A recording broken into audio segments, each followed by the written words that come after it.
Just a minute.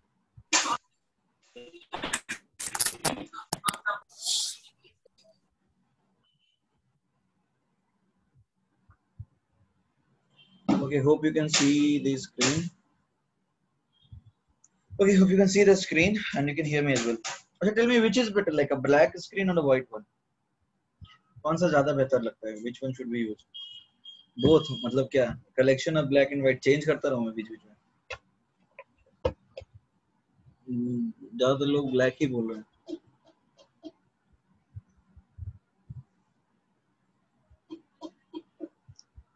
तो ठीक है. एक दिन black, एक दिन white. Fine. Okay. So let us start. Can you help me with the last thing that we discussed, everyone? Can you help me with the last thing? That was the last topic that we discussed. Okay, lyophobic colloids. Okay, good. ठीक है, आप लोग NCERT एक बार read करके आए हो? Because ये chapter थोड़ा ना थियोरेटिकल टाइप है, मतलब जैसे तुम पढ़ते हो ना, ये थ्योरी है ज्यादातर, उसमें उतना इंपॉर्टेंट पार्ट जो है ना वो मैंने बताया. एक तो कोगुलेशन वाला पार्ट है वो थोड़ा इंपॉर्टेंट है, और दूसरा पार्ट जो है वो उसका इंपॉर्टेंट है. Doubts of NOST. कितने क्वेश्चंस दिए थे मैंने, कहां से कहां तक दिया था एवरीबॉडी? 1 to 30 दिया था ना? ओके ठीक है, 1 to 30 दिया था एनओएसटी. ओके, 1 to 10 में कोई डाउट है? 1 to 10, 1 to 10 में किसी को डाउट है? नो, ठीक है. Okay, 2 and 3, just a minute. 2 and 3.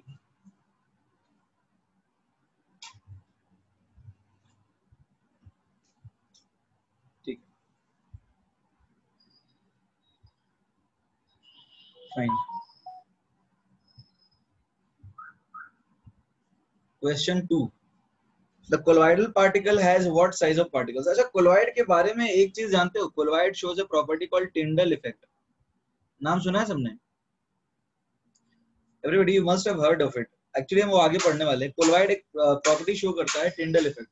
कुछ लोगों ने क्लास 9th में पढ़ा होगा, नहीं भी पढ़ा है तो कोई बात नहीं, अभी बता देता हूँ. Tyndall effect क्या होता है? We will study about it. अभी हम लोग पढ़ने वाले हैं कि जब वेवलेंथ जो है ना विजिबल लाइट की, वो बराबर होती है कोलॉइड के पार्टिकल्स के कारण, तो इसके कारण वो स्कैटरिंग करने लग जाता है और उसके कारण पाथ जो है विजिबल हो जाता है.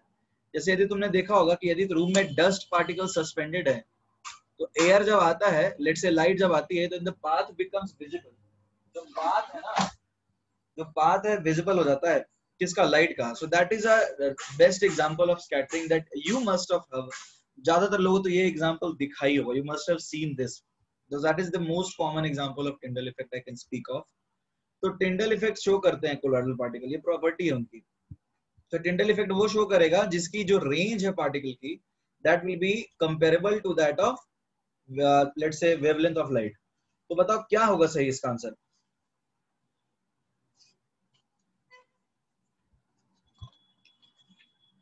एवरीबॉडी, इसका आंसर क्या सही होगा? वेवलेंथ होता है 400 से 900 नैनोमीटर, राइट?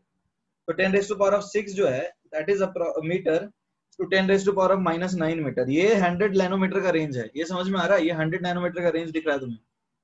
तो वेवलेंथ ऑफ लाइट भी तो ये होता है ना, 400 to 700 नैनोमीटर. तो उसके हिसाब से डी हो जाएगा आंसर. यदि एनसीईआरटी एक बार रीडिंग मारे होगे तो तुम्हें तो ये मिला ही होगा ना. मैंने बोला था एक बार एनसीईआरटी पढ़ लेना, तो इसमें तुम्हें मिला ही होगा.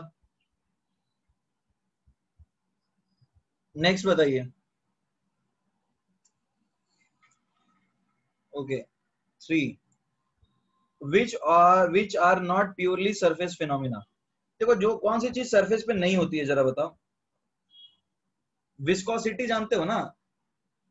विस्कोसिटी, जैसे मान लो ये लेयर है वाटर की या फिर किसी भी फ्लूइड की, तो ये फ्लो हो रही है, तो फ्रिक्शन तो हर दो लेयर के बीच में होगा. Is that clear?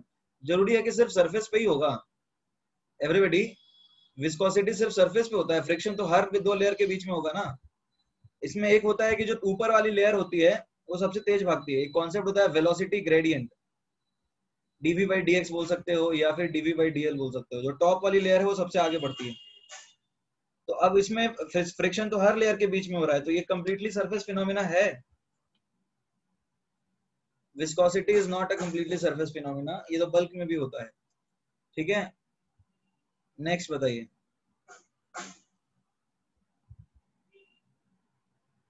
Thirteen, 14, 15। Okay 13।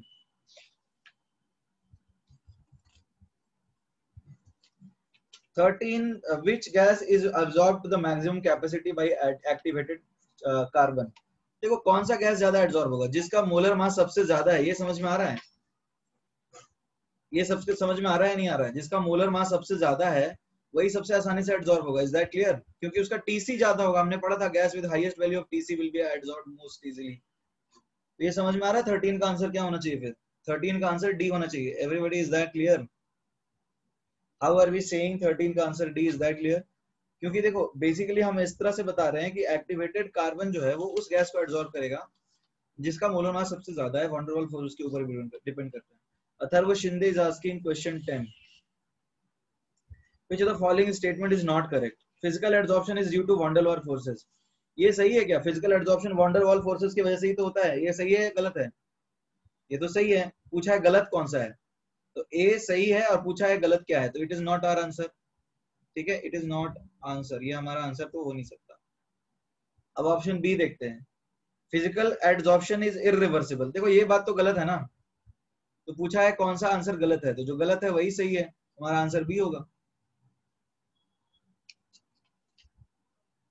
अरे हमने बात करी थी कि जैसे हाथ गंदे हो जाते हैं तो साफ भी तो कर लेते हो।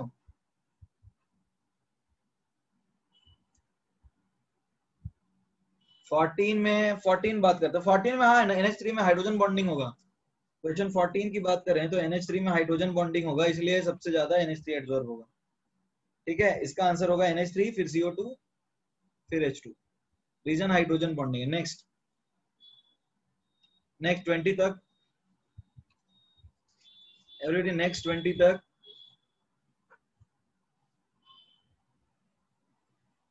15, which of the following is used to adsorb water। देखो एड्सॉर्ब वाटर क्या करता है, मतलब पानी को सरफेस पे एब्जॉर्ब करना है, राइट। ये जो एनहाइड्रस CaCl, देखो कैल्शियम एसिटेट कोई नहीं एब्जॉर्ब करेगा, हेयर का जेल जो है वो पानी एब्जॉर्ब नहीं करता। एनहाइड्रस CaCl2 क्या करेगा बताओ, ये मान लो XH2 अंदर ले लेता है। वैसे एनसीईआरटी में दिया होगा, यू अंडरस्टैंड, एनसीईआरटी में दिया होगा, एनसीईआरटी लेकिन सबने पढ़ा है क्या? मुझे नहीं लगता है पढ़ा है सबने। पढ़ा है? पढ़ा है तो बहुत अच्छी बात है। तो उसमें तुम्हें मिल जाएगा सिलिका जेल, एक एड्सॉर्बेंट मटेरियल होता है, उसको यूज करते हैं वाटर एब्जॉर्ब करने के लिए, सिलिका जेल होता है।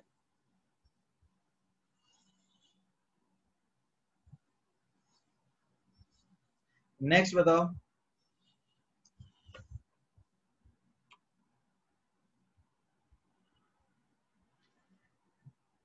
नेक्स्ट क्वेश्चन बताइए। 20 तक किसी को कोई डाउट है? 23, 24, द हीट एब्जॉर्प्शन इन केमीजॉर्प्शन। देखो हीट एब्जॉर्प्शन इन केमीजॉर्प्शन जो है ना वो थोड़ा रिलेटिवली ज्यादा ही होता है, 80 to 240 होता है। ये याद करने की जरूरत नहीं है, डोंट वरी, ये याद करने की जरूरत नहीं है। 21 की बात कर रहे हो Atharva. Which of the following involves the adsorption of gas by a solid involving multi layers। तो एवरीबॉडी बताओ मल्टी लेयर्स का मतलब क्या है? फिजिकल एड्सॉर्प्शन टाइप ना,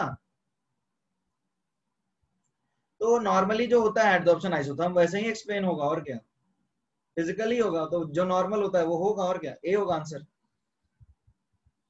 ठीक है। अथर्व डाउट है? Atharva is that clear? Next बताइए 24। 24 में भी वैसे ही है, देखो ये भी याद करने की जरूरत नहीं है, टेंशन मत लो, वैसे 20 to 40 होता है, याद करने की जरूरत नहीं है। लेकिन 25, according to adsorption theory of catalysis the speed of reaction increases because। देखो स्पीड ऑफ रिएक्शन हमने क्या सीखा था, क्यों इंक्रीज होता है? सरफेस एरिया बढ़ जाता है, एक्टिवेशन एनर्जी कम हो जाता है, यही ना एवरीबॉडी? सरफेस एरिया बढ़ जाता है, surface area increases and activation energy decreases, तो एड्सॉर्प्शन लोअर एक्टिवेशन एनर्जी, ये सही होगा ना आंसर। ओके नेक्स्ट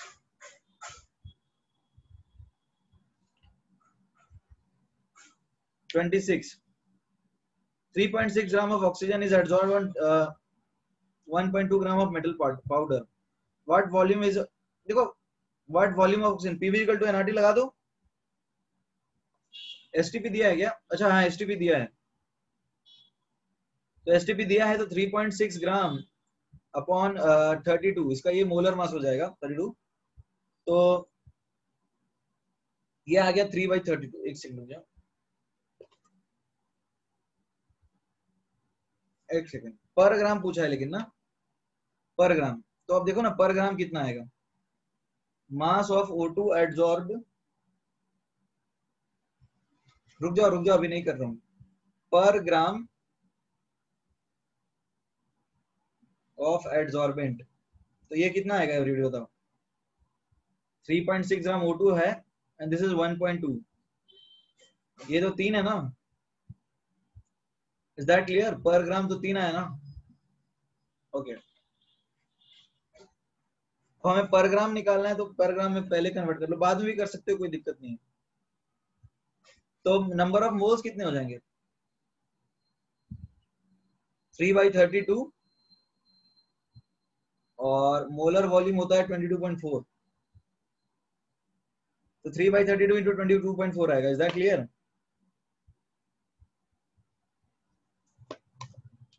अरे हाँ ना, कुछ तो बोलो. तो यह कितना आया? 67.2 अपॉन 32. 2 पॉइंट समथिंग आ रहा है, चेक करो कितना है. 2.1 आ रहा है. हाँ 2.1.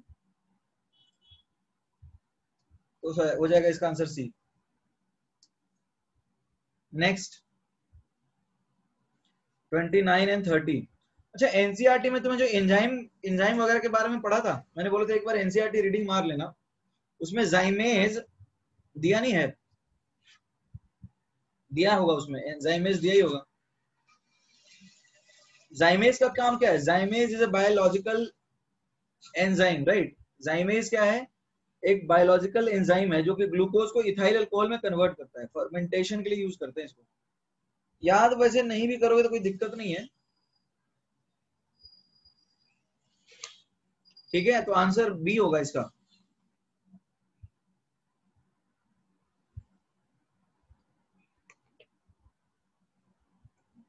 Function of zymase is to ferment glucose into alcohol and CO2. B होगा. Is that clear? क्या maltase, the conversion of maltose to glucose. maltose to glucose maltase करता है ना, उसको तो नाम ही है maltase. एनसीईआरटी में सब दिया है.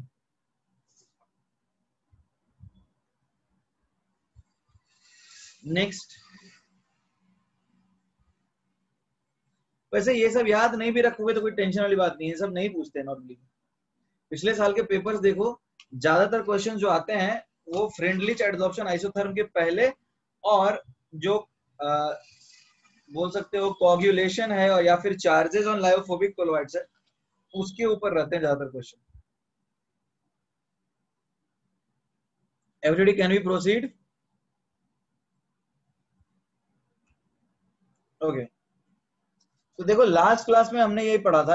आई होप अभी आपके पास एनसीईआरटी है कि कोलोइड्स क्या होता है. कोलोइड का एक इंट्रोडक्शन लिया था. वहां पे होता है एक डिस्पर्स फेज और एक होता है dispersion medium, right. There is disperse phase and there is another dispersion medium. I hope it is clear. इस चैप्टर में ज्यादा न्यूमेरिकल्स नहीं है, ऑब्वियसली इस चैप्टर में ज्यादा न्यूमेरिकल नहीं है.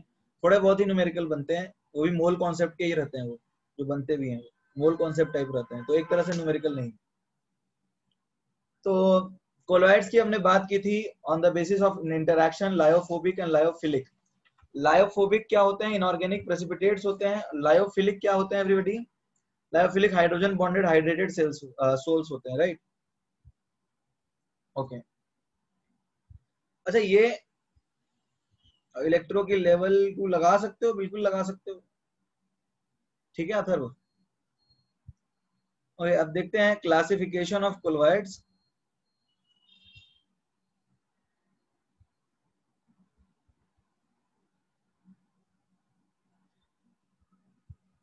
on the basis of physical state on the basis of physical state of dispersed phase and dispersion medium. देखो ये भी उतना इंपॉर्टेंट नहीं है, ये तुमने पढ़ा है क्या 8th 9th में, कभी कुछ लोगों ने पढ़ा होगा। जैसे सॉलिड डिस्पर्स्ड, जैसे यहां लिख दो डिस्पर्स्ड फेज, एनसीईआरटी ने एक टेबल बनाया होगा, एनसीईआरटी का टेबल है, ये उतना याद करने की जरूरत नहीं है वैसे। डिस्पर्स्ड फेज और ये है डिस्पर्जन मीडियम, तो ये हो गया टाइप ऑफ कोलोइड। अलग अलग टाइप होते हैं कोलोइड के। जैसे solid dispersed in solid is called solid soul. ये पहले याद है, देखो इसके लिए मेरे पास ये कोई निमोनिक है नहीं, इसके ऊपर कोई कहानी बनता ही नहीं है, वैसे ये उतना इंपॉर्टेंट नहीं है, बट यदि तुम्हें पहले से याद है, कुछ कुछ चीजें तो याद होंगी। Solid dispersed in solid is called solid sol, solid dispersed in liquid is called sol. 10th में पढ़ा होगा या फिर 9th में पढ़ा होगा। सॉलिड डिस्पर्स्ड इन गैस, ठीक है, solid dispersed in gas is called aerosol, ठीक है। फिर liquid dispersed in solid, liquid dispersed in solid is called gel, liquid dispersed in solid is called gel. Liquid liquid जो होता है that is called emulsion, liquid dispersed in liquid is called emulsion, and liquid dispersed in gas is called aerosol, ठीक है। gas dispersed in solid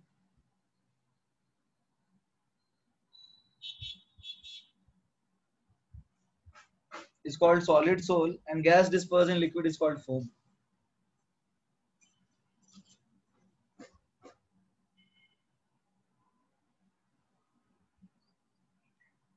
ये NCERT में दिया है, ये आपको लिखने की जरूरत है तो लिख सकते हो, वैसे एनसीईआरटी में मस्त टेबल बनाया है, वही आपको रेफर करना है। ये ऊपर करूं scroll,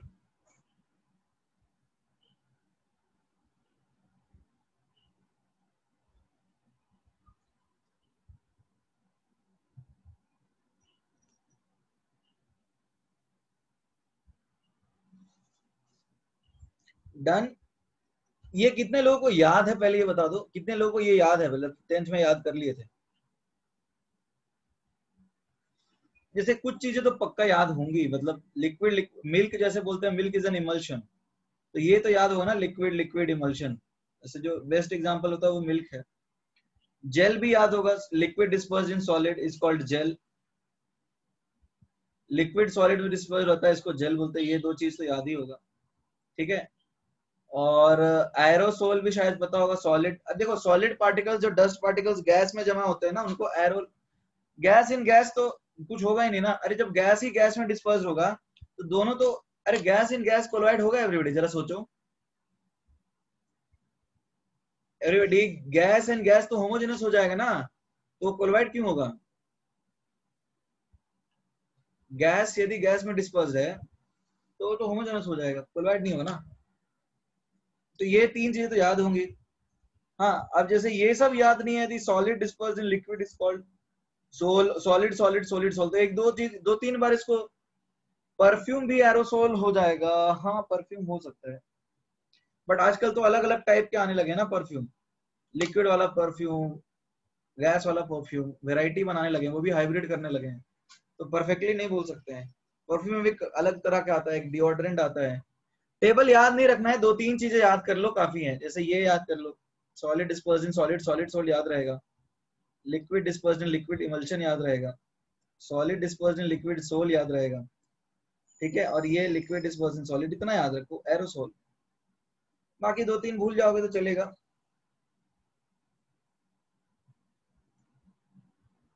can I scroll down everybody.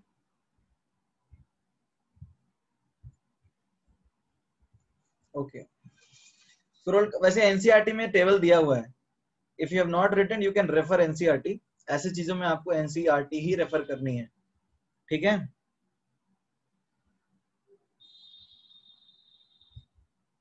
Okay now देखो क्लासिफिकेशन हमने देखा on the basis of nature of interaction, दूसरा हमने देखा on the basis of physical states of disperse phase and dispersion medium. अभी हम देखेंगे क्लासिफिकेशन ऑफ कोलॉइड्स। ये टेबल, अरे ग्रुप में तो मैंने एनसीईआरटी डाल दिया है ना श्रेयस,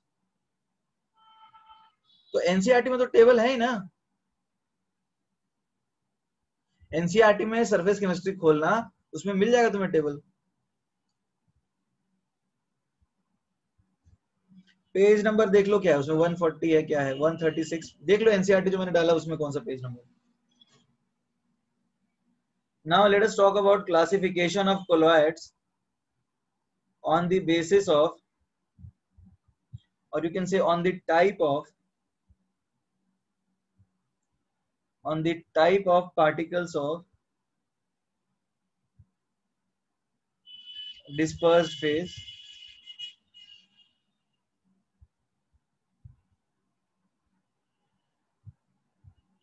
and dispersion medium।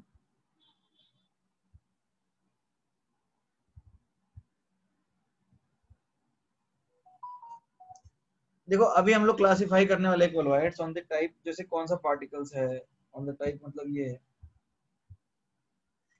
ठीक है। अब देखो ये थर्ड कैटेगरी है, इसमें सबसे पहला है multi molecular colloid. Let us see what are multi molecular colloid, ठीक है। मल्टी मॉलिक्यूलर कोलॉइड ये पढ़ा है सबने, एक बार रीडिंग मारा होगा तो बड़ी अच्छी बात है। ये पढ़ा है सबने मल्टी मॉलिक्यूलर कोलॉइड्स, तो बताओ क्या होते हैं।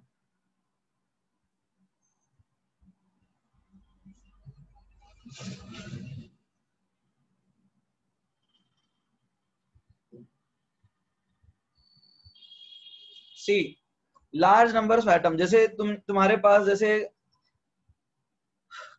P4 या फिर S8, इस तरह का तुमने पार्टिकल लिया P4 या फिर S8, ठीक है, और तुमने इसको डाल दिया इन अ नॉन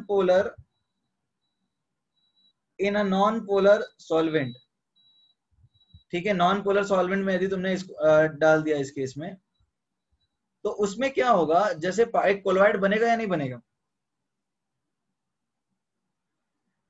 जैसे ये भी नॉन पोलर है, ये भी नॉन पोलर है, तो कोलॉइड बन सकता है everybody.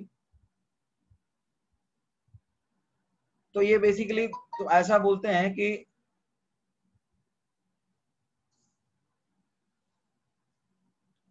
you can say a colloid consisting of large number of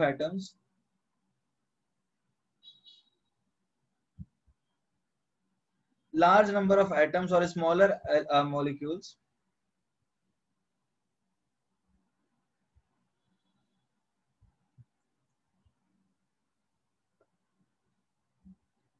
in spherical aggregates।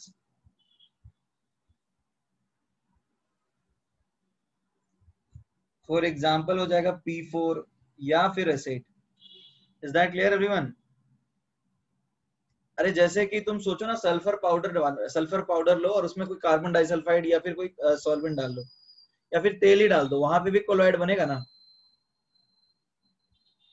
Sulphur को let's say you add in some solvent, तो भी एक मल्टी मॉलिक्यूलर कोलॉइड बन जाएगा। नेक्स्ट आता है मैक्रोमोलिकुलर कोलॉइड्स। मैक्रोमोलिकुलर कोलॉइड्स क्या होते हैं? मैक्रोमोलिकुलर कोलॉइड्स क्या होते हैं?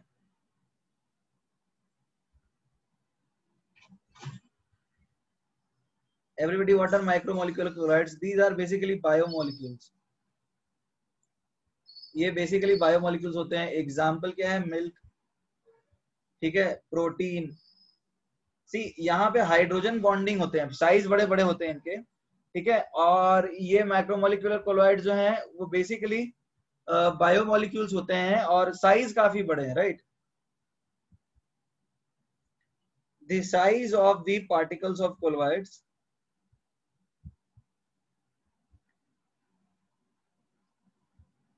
is very large. ये बहुत ज्यादा होता है, ठीक है, and that is why it is called macromolecular colloid.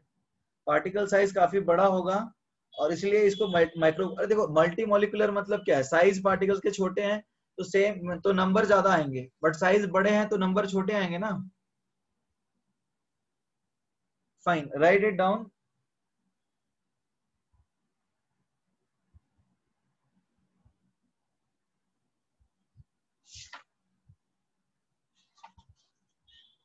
Everybody written. Okay, देखो अब हमारे पास नया टॉपिक जो है that is called associated electro level 2 discussion. बताऊंगा, रुक जाओ. अच्छा, सबने लेवल 2 कर लिया है? लेवल 2 इलेक्ट्रोकेमिस्ट्री का कर लिया है सबने? लेवल 2 लेवल 3 सबने कर लिया है? नहीं किया है? रुक जाओ थोड़ा सा, अभी नहीं किया बच्चे लोगों ने, थोड़ा वेट करो, करते हैं डिस्कस.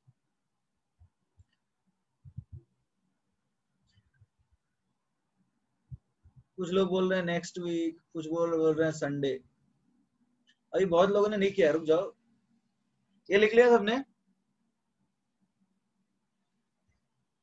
फाइन, अब आगे बढ़ सकते हैं एवरीबॉडी. ओके,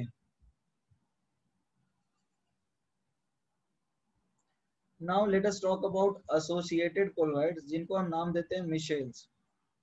देखो एसोसिएटेड कोलॉइड्स क्या है इनका, ये देखो एक इंपॉर्टेंट टॉपिक है जिसपे सवाल बनते भी हैं.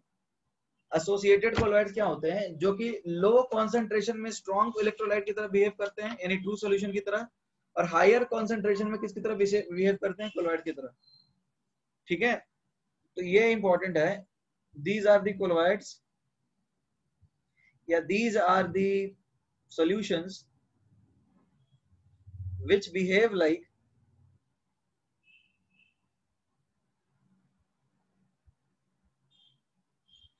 true solutions,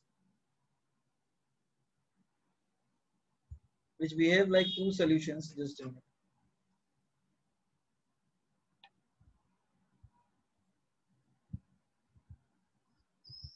in dilute concentration and colloids in higher concentration.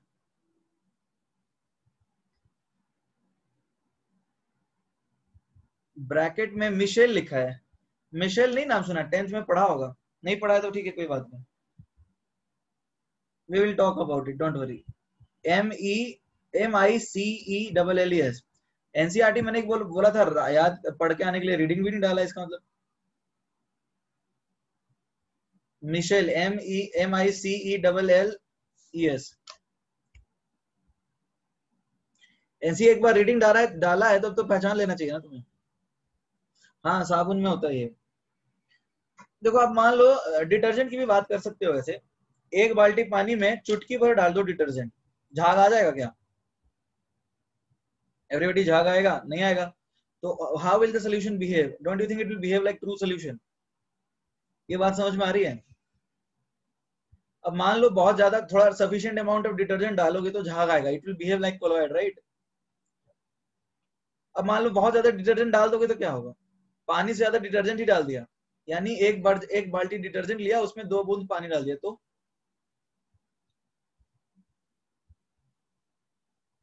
Non electrolyte है, सस्पेंशन हो जाएगा. तो बेसिकली यहाँ पे करना क्या है, एक मिनिमम कॉन्सेंट्रेशन चाहिए, और वो जो पार्टिकल्स झाग के बनते हैं दे आर कॉल्ड मिशेल. जैसे नहाते और कपड़े धोते तो सब लोग है, राइट? तो मिशेल यानी कि झाग देखा ही होगा.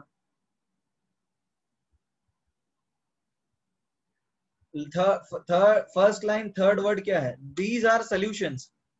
ये सॉल्यूशन है, लिखा है दीज आर सॉल्यूशंस.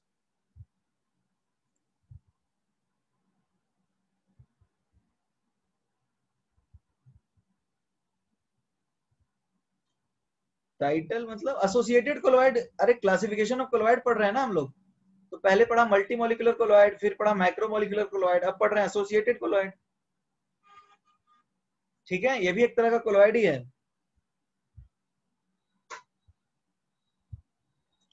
ठीक है, and the spherical aggregate of molecules formed in water, they are called micelles. इसमें कोई दिक्कत है? एक टर्म डिफाइन करते हैं, critical micelle concentration, which is called CMC, critical micelle concentration, यानी कि CMC। तो अब ये समझ में आ रहा है क्या है? It is the minimum concentration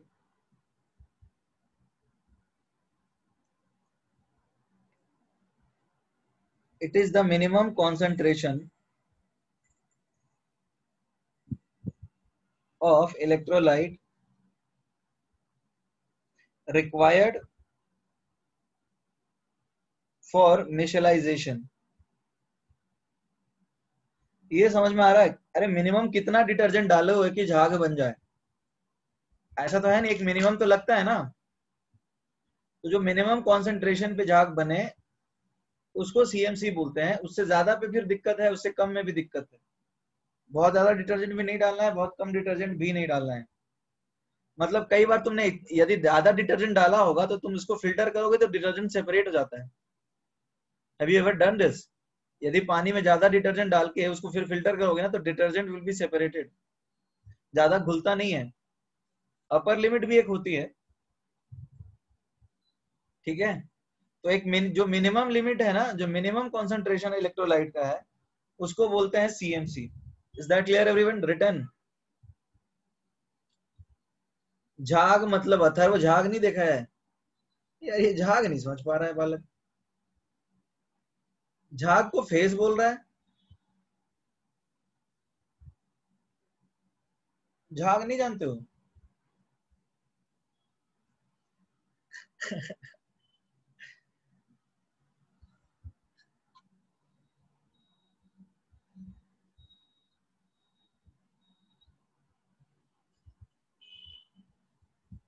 Google पे इमेज दिखाऊं उसको? Do you want to show me the image? Soapy, अरे जो साबुन के लेयर्स होते हैं ना उसको बोलते हैं झाग। पहले ट्रू सॉल्यूशन होता है, उसके बाद आ जाता है कोलोइड। फोम, क्या फोटो दिखाऊं गूगल पे?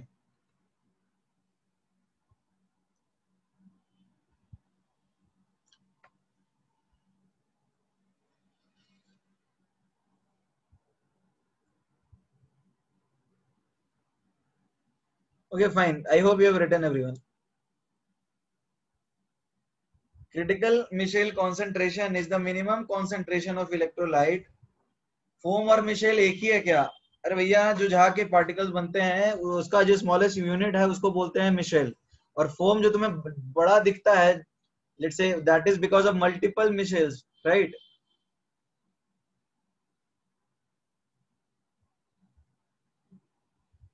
Written everyone?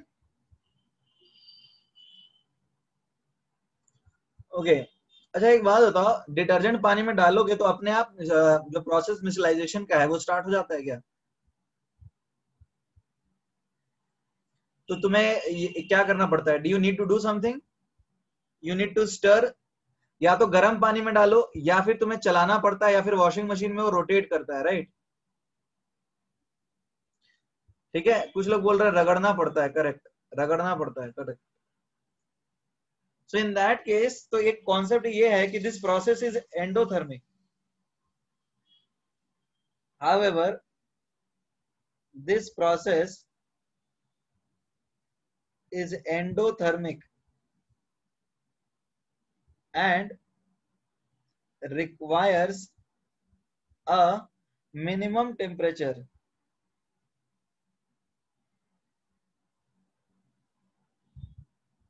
called craft temperature. Fine, just write it down.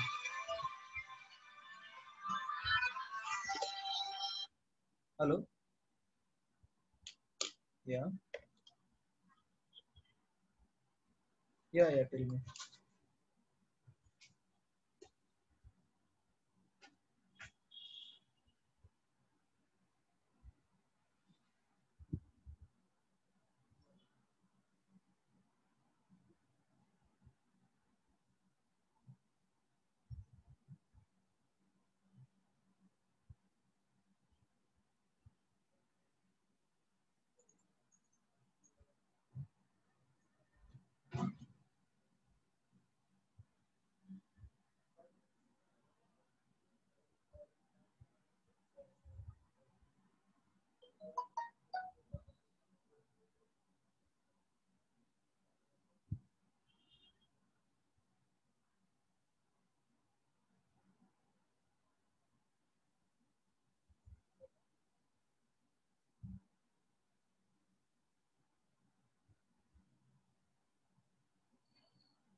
Yes.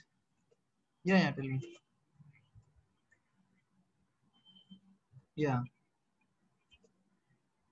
Without variables. Without variables. Yeah. Variables were like dependent on the amount of like load that we have.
Okay, yeah, sorry. Actually, there was a call. Just a minute. Okay, I hope you have written this, right? Okay, fine. Yeah. So देखो ये जो minimum temperature है that is called Kraft temperature. The minimum temperature is what we call Kraft temperature, right? और ये Kraft temperature basically चाहिए ही Michel बनाने के लिए. अब देखो ये तो बेसिक प्रोसेस हो गया. अब देखो बेसिक समझने की कोशिश करो कि सोप होता क्या है. सोप बोले या फिर बोले डिटर्जेंट. वैल्यू क्या होती है क्राफ्ट की? अरे भाई ये तो डिपेंड करेगा कि तुमने कौन सा डिटर्जेंट यूज किया है. यदि तुम सपोज सस्ता डिटर्जेंट यूज करते हो ना तो तुम्हारा क्राफ्ट टेम्परेचर बहुत ज्यादा होगा, बहुत ज्यादा रगड़ना पड़ेगा. ठीक है. और यदि तुम लेट्स से थोड़ा महंगा डिटर्जेंट यूज करते हो तो क्राफ्ट टेम्परेचर कम होगा. It depends on the type of surfactant you are using. और ये क्या नाम रखा है भैया, डीके बोस? मतलब कोजी लग रहा है क्या? थोड़ा नाम ढंग का रखो. Does CMC depend on temperature? Yes, obviously CMC also depends on temperature. See, CMC temperature पे डिपेंड करेगा Saurabh. That is a valid question तुमने जो पूछा है, ये सही सवाल है. CMC also depends on temperature. जैसे मान लो टेम्परेचर ज्यादा रखोगे ना तो CMC कम लगेगा. इनवर्सली प्रोपोर्शनल होता है. Is that clear?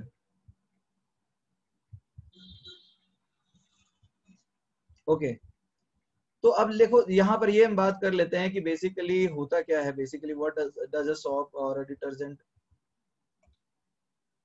Consist of. देखो सोप और डिटर्जेंट की यदि हम बात करें तो बेसिकली उसमें होता क्या है, देखो सोप और डिटर्जेंट में क्या होता है, एक होता है RCOO minus Na plus, this is hydrophilic part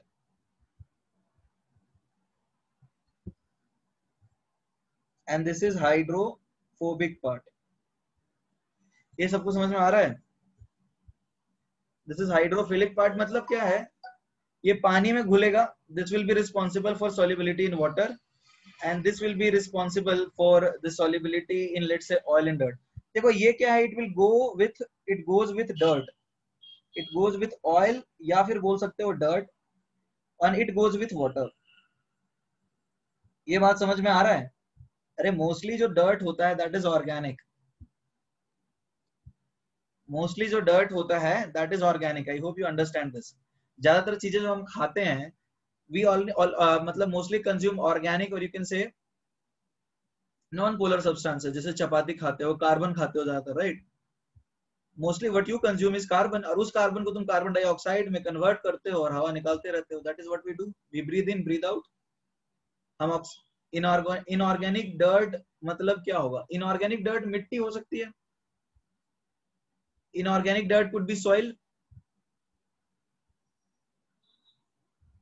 is that clear? अरे हाथ में यदि तेल लग जाए, जैसे तुमने खाना खाया and it was very oily, तो हाथ में तेल लग जाएगा तो तुम उसको साबुन से धो के तभी साफ होगा ना।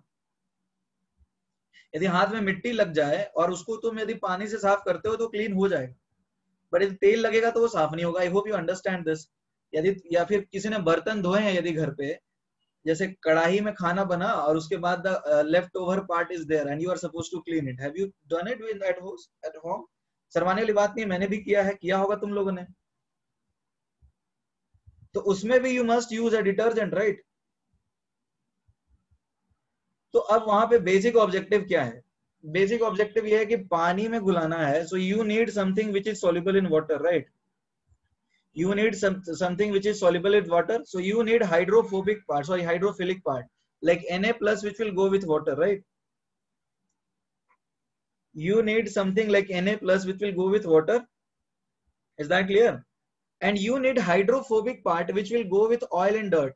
तो oil and dirt को, जैसे मान लो, जैसे हैंड वॉश यूज करो, और हैंड वॉश थोड़ा थिक यूज करोगे तो जल्दी साफ हो जाएगा। यदि तुम्हारा हाथ ज्यादा गंदा है, तो तुम्हारा हाथ ज्यादा गंदा है तो क्या होगा, तुम्हें ज्यादा डिटर्जेंट लगेगा। तुम्हारा हाथ बहुत गंदा है, थोड़ा सा डिटर्जेंट डालोगे तो साफ होगा क्या? नहीं होगा ना। हाथ ज्यादा गंदा है तो ज्यादा सोप यूज करना होगा।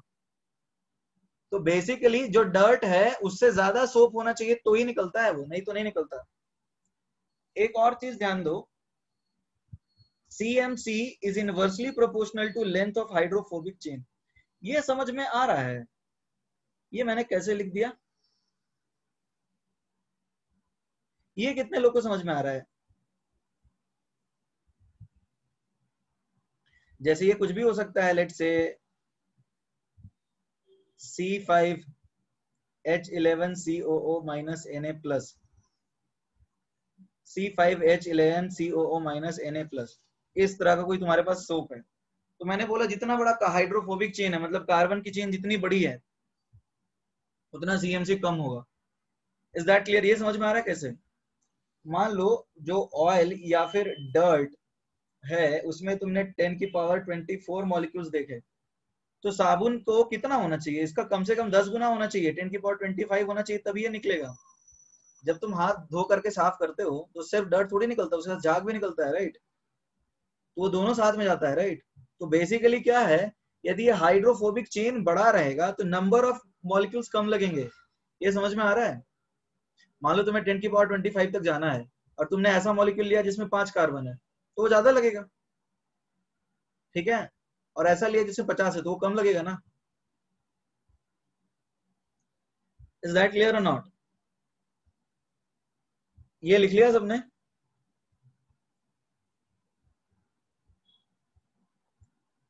Everybody, can I scroll down? Have you written this? Okay, please.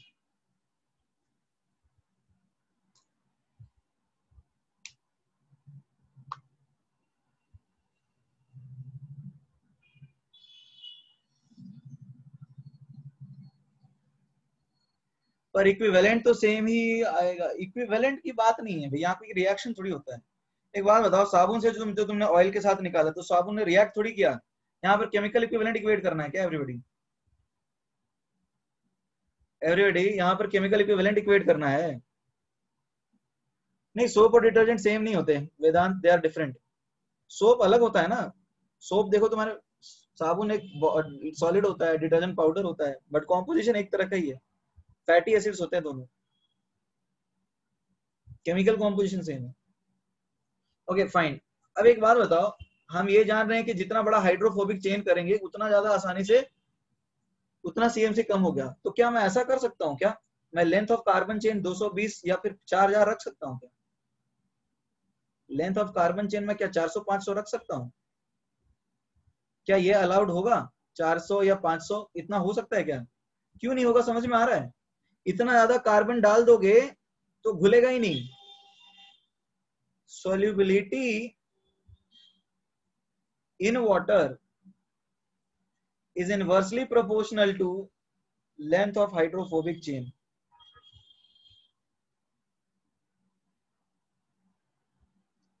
ये बात समझ में आ रही है या नहीं आ रही है? Everybody please respond in the chat box.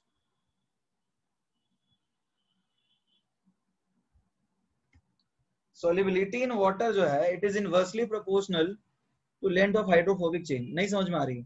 अरे एक बात बताओ, नॉन पोलर होता है ना हाइड्रोफोबिक को, तो पानी से डर लगता है। तो अब जब पानी से इसको डर लगता है तो ये घुलेगा क्या? बहुत बड़ा बना दोगे, कार्बन चेन को बहुत बड़ा बना दोगे तो पानी में घुलेगा? कार्बन चेन की वजह से पानी में नहीं घुलता, हाइड्रोफिलिक पार्ट की वजह से पानी में घुलता है। Everybody is that clear? अरे देखो समझने की कोशिश करो, मैं ये फिर से समझा देता हूँ। मान लो तुम्हारे पास 10 की पावर 24 मॉलिक्यूल्स हैं हाथ में जो तुम्हें धोने हैं, ठीक है? तुम्हारे हाथ में तेल लगा हुआ है और तुमको उसको निकालने के लिए कम से कम 10 गुना ऑयल और डर्ट के कार्बन मॉलिक्यूल चाहिए। तो ये तुम्हारे पास कार्बन 10 की पावर 24 है, तो ये तुम्हें 10 की पावर 25 चाहिए होगा। Is that clear? Everybody is that clear or not? अरे ये बात समझ में आ रही है नहीं आ रही है? तो अब जैसे मैंने बड़े कार्बन वाले रख लिया, जैसे 20 कार्बन वाले रखा तो उसमें तो कम लगेगा ना मॉलिक्यूल, और ये 5 वाले रखा तो उसमें ज्यादा लगेगा। ये बात तो सबको समझ में आनी चाहिए। इसलिए मैंने लिख दिया CMC is inversely proportional to length of hydrophobic chain. अब आगे यदि बढ़े तो अब देखो कार्बन चेन जो है वो पानी में घुलता नहीं है, कार्बन पानी में घुलता थोड़ी है। तो अब बहुत ज्यादा कार्बन कर दोगे तो घुलेगा ही नहीं पानी में, साबुन का काम ही नहीं है। तुम ऐसा साबुन लो जो पानी में घुलता ही नहीं है, क्या मतलब उसका?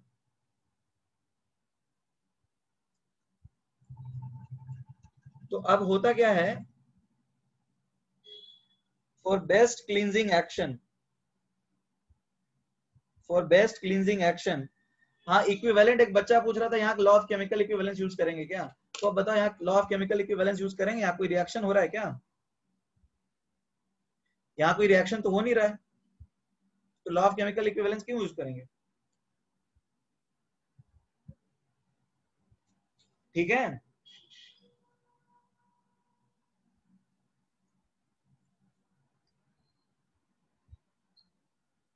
देखो फॉर बेस्ट क्लींजिंग एक्शन, सबसे अच्छा धुलाई के लिए क्या होना चाहिए?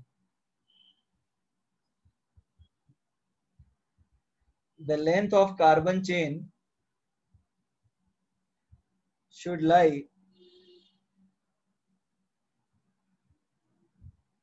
from 15 to 20। यहाँ तक कोई दिक्कत है?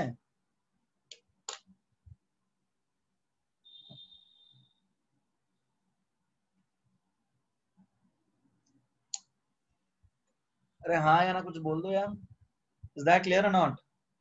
अरे बीच में रखना पड़ता है, इंटरमीडिएट रखना पड़ता है। बहुत ज्यादा रखोगे तो घुलेगा ही नहीं और बहुत कम रखोगे तो साफ ही नहीं होगा। तो इंटरमीडिएट रखना पड़ता है, 15 से 20 रखते हैं। Okay, I hope you have written it.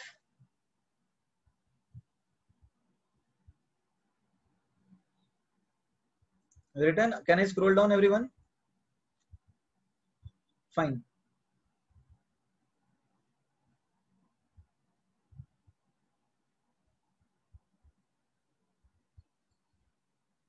तो देखो ये मिसलाइजेशन है, ये कुछ इस तरह के स्फेरिकल एग्रीगेट्स बनाता है पानी में। फाइन। तो सपोज कुछ इस तरह का बन गया, तो हम इसको लिखते हैं RCOO माइनस Na+। तो यहाँ पे minus minus minus minus minus minus इस तरह से लिख देते हैं।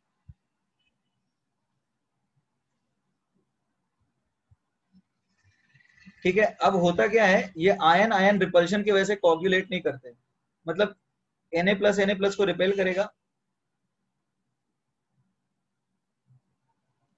ठीक है,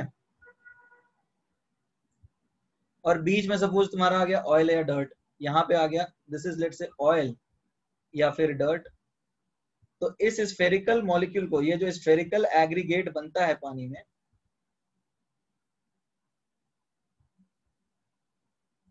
that is called micelle. WPO length का कौन सा लेंथ का unit? Atharv, which length are you talking about?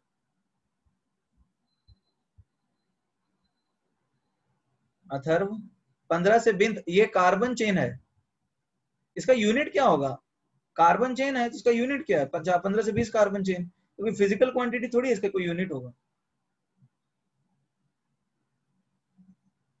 किसी को डाउट है इसमें? तो ये जो देखो, अब इसको क्लींजिंग एक्शन की बात कर रहे हैं ना हम, क्लींजिंग एक्शन, देखो ये हम रिप्रेजेंट कर रहे हैं क्लींजिंग एक्शन। ये साफ करता कैसे है?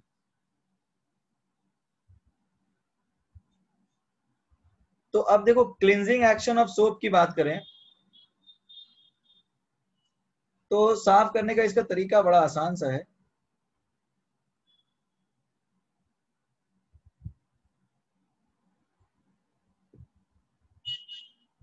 साफ करने का तरीका इसका बड़ा आसान सा है। यहाँ पे ये जो हाइड्रोफोबिक चेन है, ये इसको डिसॉल्व करके अलग कर देगा।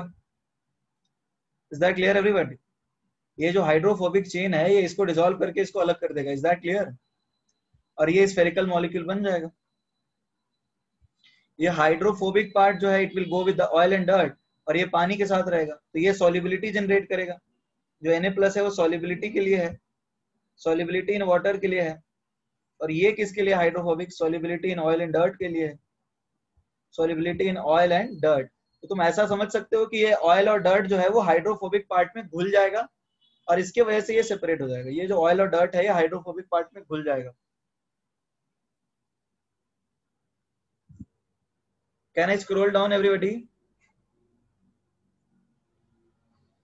The Michels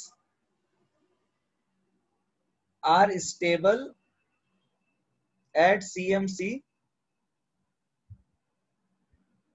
due to ion-ion repulsion। ठीक है, आयन आयन रिपल्शन मतलब समझ में आ रही बात? ये माइनस चार्ज इसको रिपेल करेगा, राइट? हाँ, अरे ये स्टेबल होते हैं ना सीएमसी पे, सीएमसी के ऊपर और सीएमसी के नीचे अनस्टेबल होते हैं, सीएमसी पे तो स्टेबल होते हैं ना। Saurabh, is that clear? CMC पे स्टेबल होते हैं, सीएमसी के ऊपर और सीएमसी के नीचे स्टेबल नहीं होते। वही मैंने लिखा है। यहाँ पे ये आयन इसको रिपेल करता है, तो ये प्रेसिपिटेट नहीं होंगे कभी। ये आयन इसको रिपेल करेगा, ये आयन इसको रिपेल करेगा, तो इस तरह से ये मिशेल बनेंगे, और ये स्फेरिकल होते हैं। और सीएमसी के नीचे और सीएमसी के ऊपर दोनों टाइम में फ्लैट होने लगेंगे, स्फेरिकल नहीं रहेगा। Is that clear?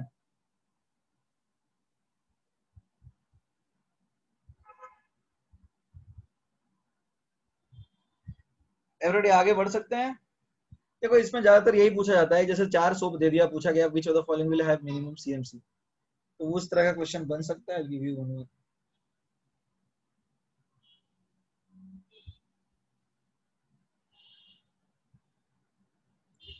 Which of the following has the highest value of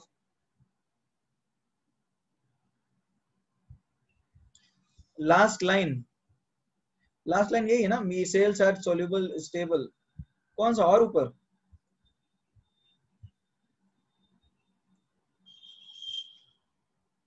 और ऊपर करो, ये नमन और ऊपर।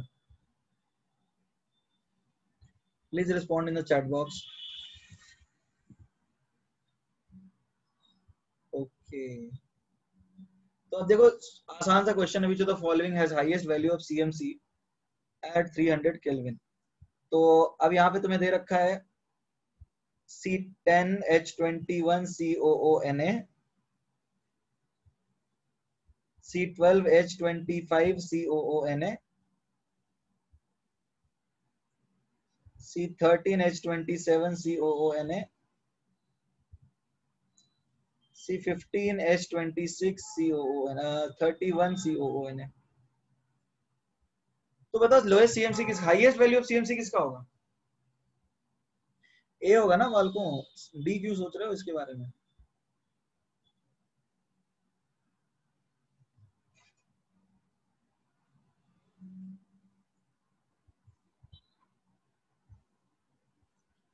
डी तो लोएस्ट होगा ना।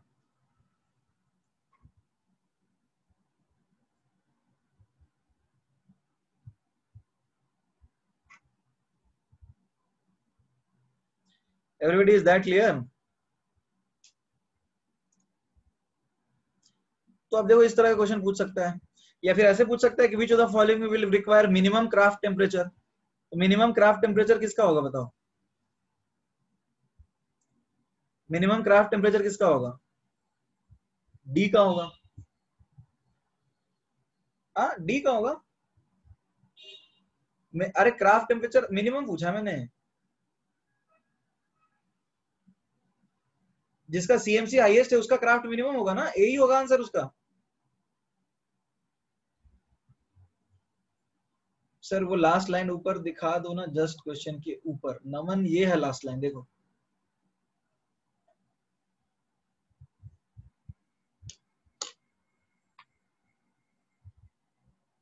बी आना चाहिए, इसलिए ए क्यों?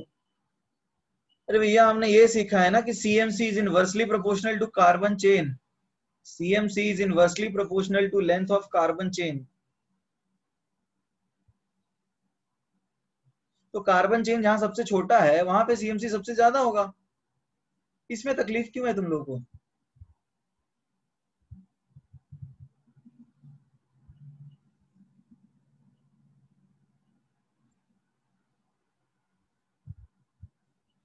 Is that clear?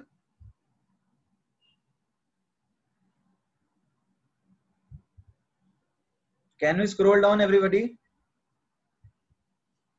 और सीएमसी जिसका ज्यादा होता है उसका क्राफ्ट टेम्परेचर भी कम होता है, तो इसका मिनिमम क्राफ्ट टेम्परेचर होगा। मैंने दोनों चीजें पूछी थी तुमसे, जिसका सीएमसी ज्यादा है उसका क्राफ्ट टेम्परेचर कम होगा। ठीक है आगे बढ़ सकते हैं एवरीबॉडी? ये तुम लिख सकते हो, सीएमसी भी इनवर्सली प्रोपोर्शनल होता है क्राफ्ट टेम्परेचर के। ज्यादा craft temperature depend on what factors? देखो क्राफ्ट टेम्परेचर का कोई ऐसा क्वांटिटेटिव मेथड होता नहीं है, क्राफ्ट टेम्परेचर मिनिमम होता है। तो अब यदि कोई चीज आसानी से घुल रहा है तो उसका टेम्परेचर कम लगेगा ना। तो आसानी से घुलने वाली बात यहाँ पे क्या चीज है? एक तो कार्बन चेन है, ठीक है, कार्बन चेन क्या रखोगे, छोटा रखोगे तो क्राफ्ट टेम्परेचर कम होगा। दूसरी जैसे एसिटिक एसिड तो पानी में पूरा घुल जाता है ना, सोडियम एसिटेट भी पानी में घुल जाता है पूरा, बट बढ़ाते जाओ तो घुलेगा क्या? नहीं घुलेगा। ठीक है सौरभ। दूसरी चीज है, लेंथ ऑफ कार्बन चेन ज्यादा है तो क्राफ्ट टेम्परेचर ज्यादा लगेगा, सीधा सा तो यही है और कुछ नहीं है। दूसरा क्या है कि तुम लेट से Na प्लस की जगह K प्लस कर दो तो उससे फर्क पड़ सकता है। बट नॉर्मली जब हम सोप की बात करते हैं तो हम कटायनिक पार्ट की बात नहीं करते, मोस्टली अनायनिक की बात ही करते हैं। आगे बढ़ सकते हैं एवरीबॉडी? अब देखो ज्यादा इंपॉर्टेंट पार्ट अब तो नहीं है, आगे आने वाले पार्ट थोड़े से कम इंपॉर्टेंट है, जैसे प्रिपरेशन ऑफ कोलोइड्स। अच्छा Na प्लस और K प्लस में पानी में, जैसे तुम जानते हो K प्लस ज्यादा आयनिक है राइट, तो K प्लस ज्यादा घुलेगा ना पानी में, आयनिक character decreases down the group, वैसे देख सकते हो। अब हम बात करते हैं प्रिपरेशन ऑफ कोलोइड्स।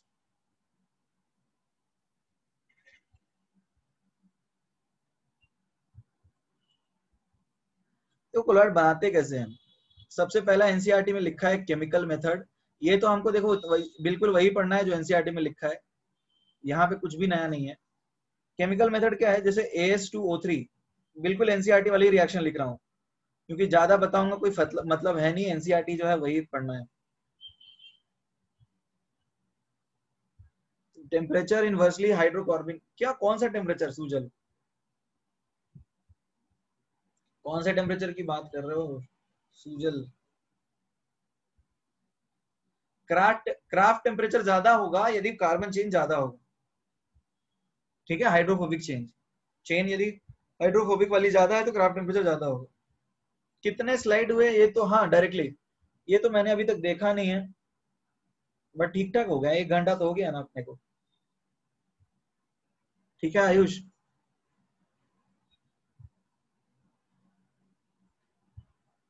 ओके ये आ जाएगा, वीडियो तो आ जाता है नेट पे, तुम देख लेना, उससे कोई दिक्कत नहीं। देखो अब जैसे AS2O3 को H2S से डालोगे, ट्रीट करोगे, तो तुम्हें मिलेगा AS2S3, तुम्हें मिलेगा AS2S3 सोल, हाँ डायरेक्टली प्रोपोर्शनल होता है कार्बन चेन का, बिल्कुल। देखो AS2S3 जो सोल होता है, एवरीबॉडी, AS2S3 जो सोल होता है वो एक प्रेसिपिटेट बन जाता है, राइट। ये प्रेसिपिटेट पानी में बड़ा कम घुलता है, मैंने याद है तुम्हें AlOH होल थ्राइस टाइप का सोल दिखाया था, एवरीबॉडी, प्रेसिपिटेशन रिएक्शन याद है दिखाया था। तो उस तरह के कोलोइड बनेंगे जब भी डबल डिकम्पोजिशन होगा, जैसे FeCl3 को लेट से तुम डालते हो पानी में, FeCl3 को डालते हो लेट से पानी में, तो यहाँ भी हाइड्रोलिसिस होगा, तो तुम्हें मिल जाएगा FeOH whole thrice sol plus 3HCl। Is that clear? देखो ऐसा कुछ याद रखने वाली बात नहीं है, जो भी इनऑर्गेनिक प्रेसिपिटेट्स बनते हैं ना वो कोलोइड बनाए जा सकते हैं, तो जहां भी तुम्हें इनऑर्गेनिक प्रेसिपिटेट बनेगा वहां कोलोइड बन सकता है। Is that clear?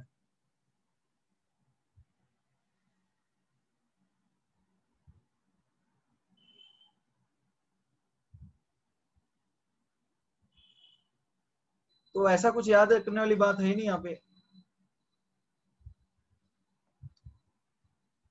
ओके ये लिखना है, एनसीईआरटी में तो दिया है वैसे, you want to write this? Reaction नहीं पूछते हैं, रिएक्शन नहीं पूछते हैं, बट यू शुड अंडरस्टैंड कि whenever a colloid is whenever a precipitate is formed, then obviously it can be converted into colloid।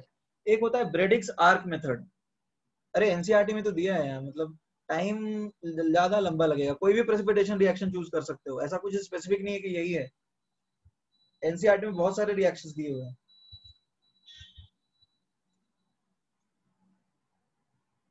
Okay अब बात करते हैं ब्रेडिक्स आर्क मेथड। देखो पिछले इस साल एक पेपर में ये पूछा गया था ना कि ब्रेडिक्स आर्क मेथड इस साल के जेई मेन में कौन से मेटल के लिए यूज करते हैं, ये पूछा गया था। तो अब ये भी तो देखो क्या है, एनसीईआरटी में फोटो दिख रहा है तुम्हें? Can you see the NCERT photo? क्या मैं बना दूं? देखो यहाँ पे क्या है, dispersion as well as condensation. देखो if you are using a different version of NCERT then the page numbers could vary. तो it is 5.4.4 preparation of colloids, उसके आगे है, it involves dispersion as well as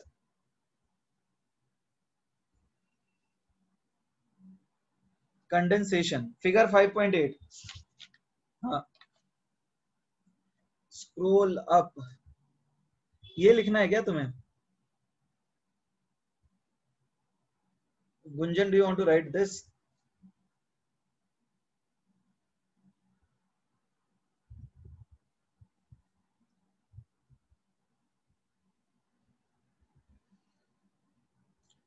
okay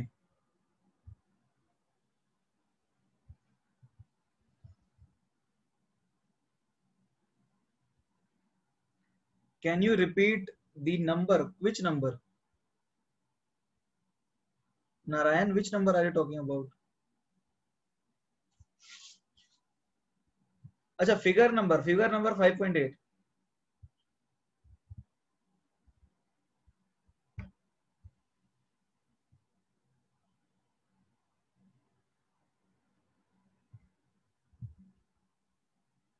figure बनाने की जरूरत नहीं है, देखो colloidal sols of,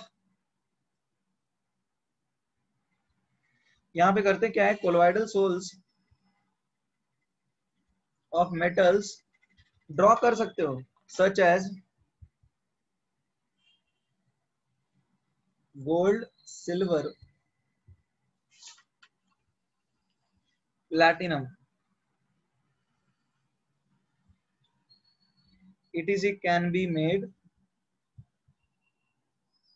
through this method, या फिर you can say by this method. देखो अब यहाँ पे करते क्या है, आई hope you can see the diagram. एक इलेक्ट्रिक आर्क रहता है, एक इलेक्ट्रिक आर्क, ठीक है. ये इलेक्ट्रोड्स डाल दिया गया, सपोज एक पॉजिटिव और ये एक negative. This is called electric arc. ये इलेक्ट्रिक आर्क है. अब इसमें क्या करते हैं, डिस्पर्जन मीडियम में, डिस्पर्जन मीडियम में कुछ भी रख सकते हो तुम.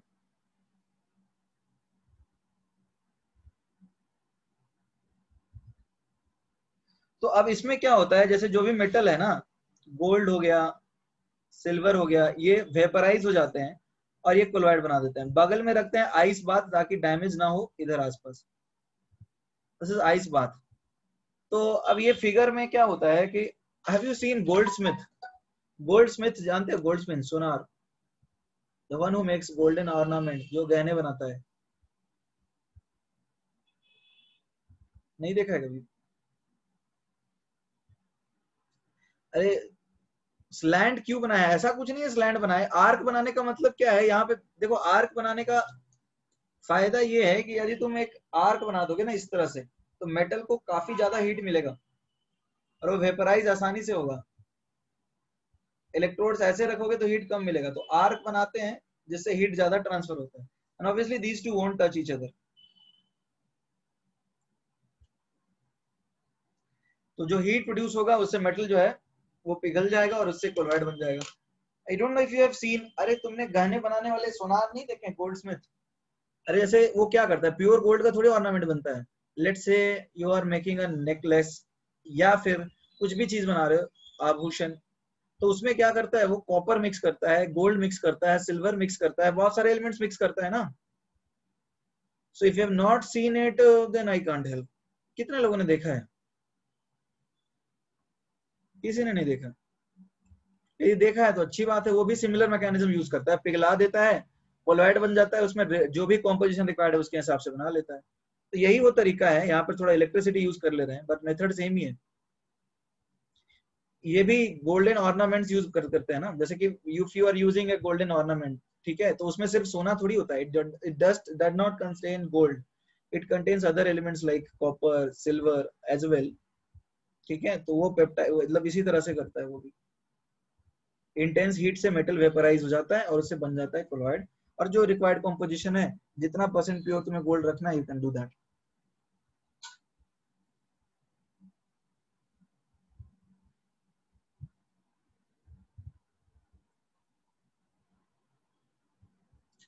Everybody done? आइस बात क्यों? आइस बात इसलिए ताकि ये बाहर हीट ट्रांसफर ना करे. आइस बात प्रोटेक्शन के लिए. मान लो if there is a worker working और हीट ट्रांसफर हो जाए तो दिक्कत है ना, इसलिए आइस बात रखते हैं.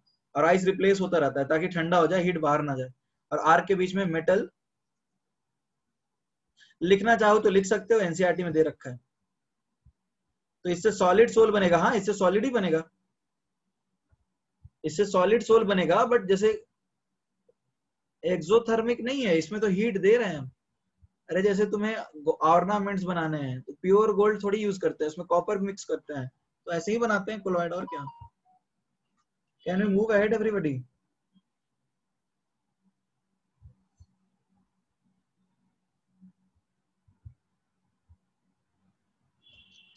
Okay, see, there is a method called peptization. See,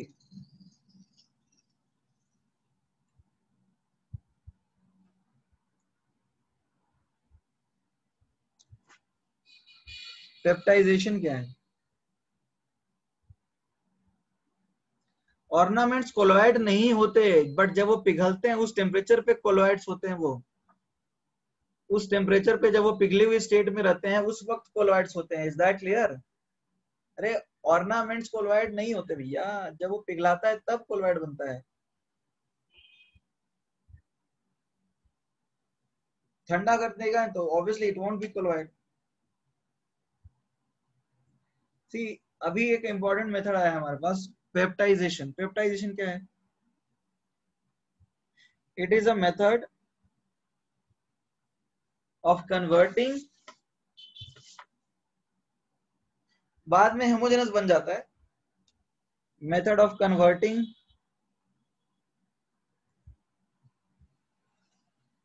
a freshly prepared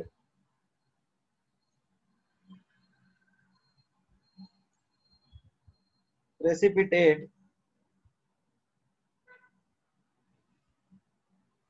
into a colloidal solution. It is a method of converting a freshly prepared precipitate into a colloidal solution.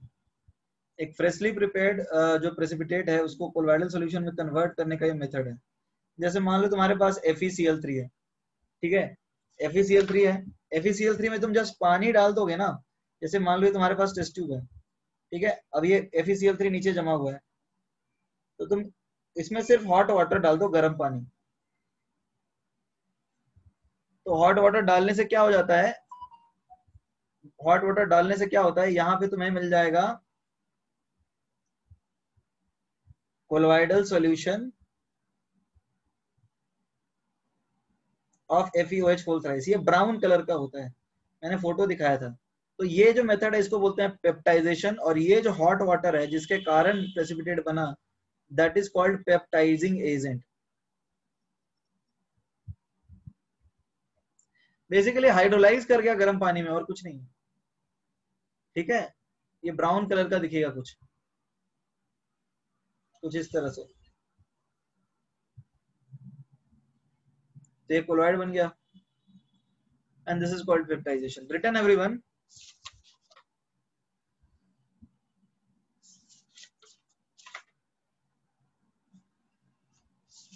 Bredig's का कौन सा question पूछा था? JEE में ये पूछा था कि ब्रेडिक्स आर्क मेथड से कौन सा मेटल बनाते हैं। ऑप्शंस दे रखा था copper, iron, aluminium, nickel. Copper, iron और कॉपर नहीं दिया था, सिल्वर दिया था, आयरन, एल्यूमिनियम, निकेल, तो ऑब्वियसली सिल्वर होगा, ठीक है।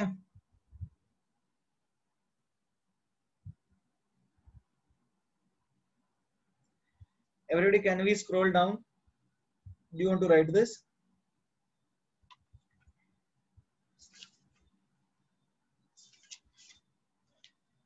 पेपर इजी था, ज्यादातर क्वेश्चंस इजी थे। किस कैटेगरी के मेटल्स? वैसे ही मेटल जो कि बहुत नॉन रिएक्टिव होते हैं। अरे ऑर्नामेंट्स किनके बनाते हैं बताओ? तुम एल्युमिनियम के ऑर्नामेंट, मतलब ऐसे और ऐसे ऑर्नामेंट्स ऐसे मेटल्स के लोग पहनते हैं जो कि रिएक्ट नहीं करते, इनर्ट रहते हैं, तो सालों साल पहने। ऐसा बोलते हैं ना कि ये हार मेरी माँ ने मुझे दिया था और मैंने, मेरी दादी ने मेरी माँ को दिया था, इस तरह से चलता है। मतलब क्या है जो कि जनरेशन से लोग यूज कर रहे हैं, विच इज इनर्ट।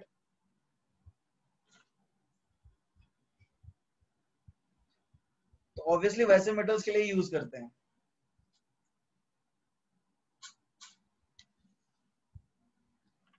नहीं, मुझे कुछ नहीं मिला अभी, मैं तो कहानी सुना रहा हूँ।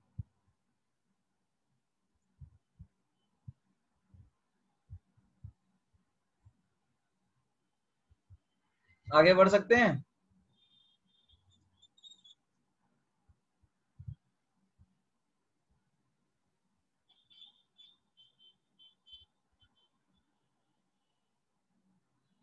FeOH whole thrice will again form a PPT after some time. Obviously ये Fe2O3 में पानी एक्चुअली एवापोरेट करने लगा तो बनेगा, बट उस पॉइंट पे तो प्रेसिपिटेट बनेगा ना, सॉरी कोलोइड बनेगा ना।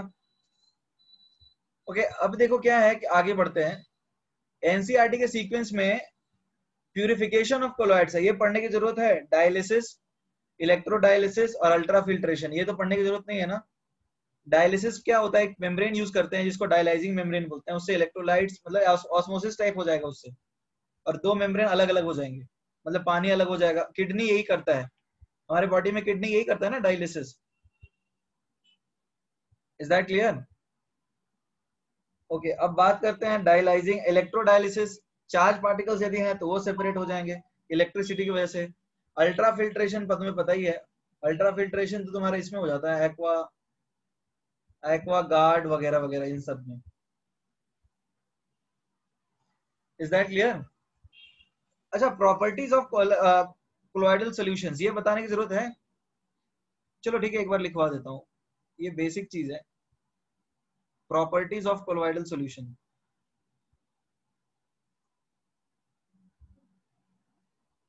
देखो प्रॉपर्टीज की बात करें तो कॉलिगेटिव प्रॉपर्टीज तुम्हें पता है एवरीबॉडी, कॉलिगेटिव प्रॉपर्टीज कोलवाइड्स की ज्यादा होगी या ट्रू सॉल्यूशंस की? एवरीबॉडी, कॉलिगेटिव प्रॉपर्टीज देखो, colloids have low colligative properties, colloids have low colligative properties. समझ में आ रहा है क्यों?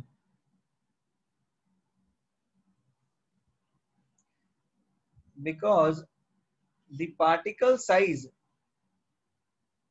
the particle size is big, इनका पार्टिकल साइज बड़ा है, hence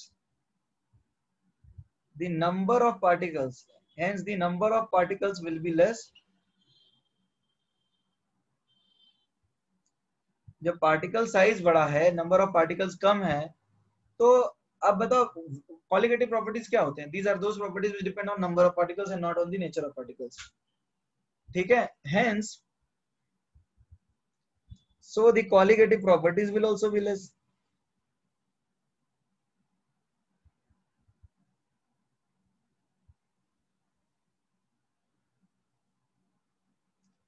clear or not everybody?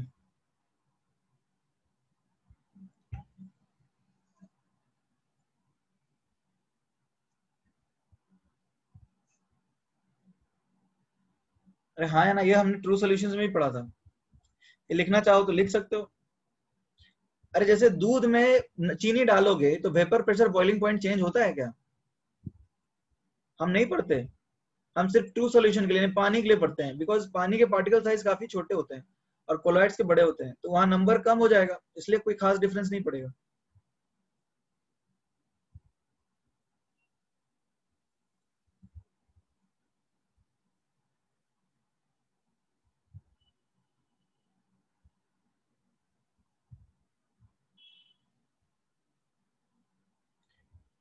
Everybody, can we proceed?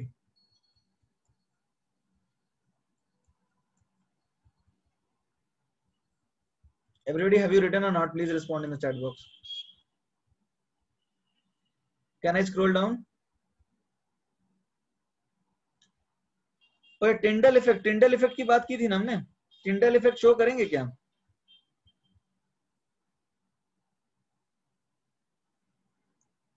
सी होता क्या है कि कोलॉइडल पार्टिकल्स को तुम पास कराओगे, let's say this is source जिसको तुमने पास कराया कोलॉइडल पार्टिकल से, तो ये स्कैटरिंग करता है, right? Let's say this are the particles, तो ये स्कैटरिंग करेगा, चारों तरफ फेंक देगा, ठीक है, जिसके कारण ये पार्टिकल्स तुम्हें दिखने लगेंगे। So colloidal particles have sizes comparable to that of visible light।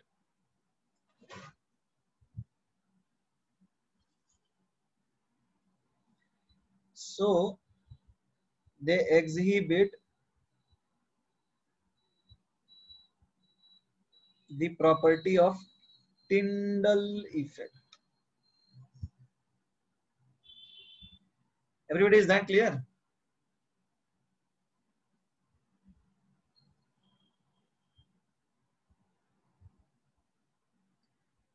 Everybody, is that clear or not? They show Tyndall effect, जिसके कारण उनके जो पार्टिकल्स हैं, ये स्कैटरिंग ऑफ लाइट जो है, the scattering of light by colloid make the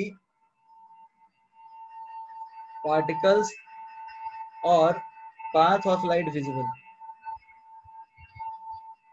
जहां जहां से पार्टिकल स्कैटर हो रहे हैं उस वहां से लाइट आ रहा है, तो वो पूरा पाथवे दिखने लग जाता है, इसको टिंडल इफेक्ट बोलते हैं। This is called Tyndall effect. Do you want to write this? This is there in NCERT.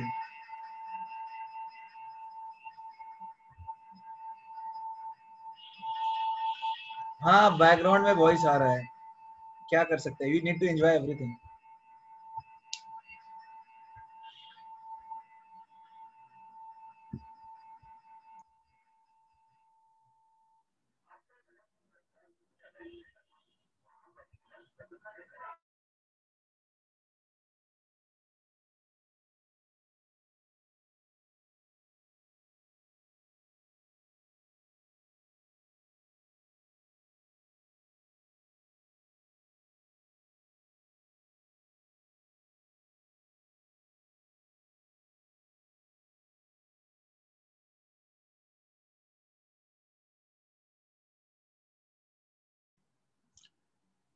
Okay, write it down. Those who have not written, please write.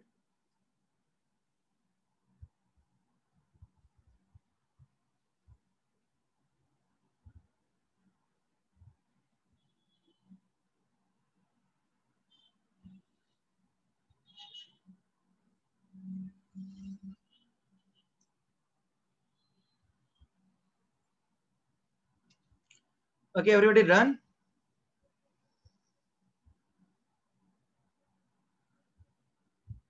टिंडल effect से ये पता चलता है कि पार्टिकल के जो साइज हैं they are comparable to that of visible light. Tyndall effect से ये पता चलता है कि the particle size is comparable to that of visible light, nothing else.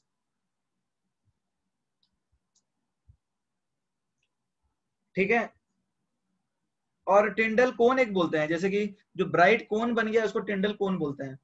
Smoke का जो हम लाइट से पास करवाते हैं, लाइट का पाथ दिखता है, वो भी टिंडल इफेक्ट. हाँ बिल्कुल, वो भी टिंडल इफेक्ट ही है.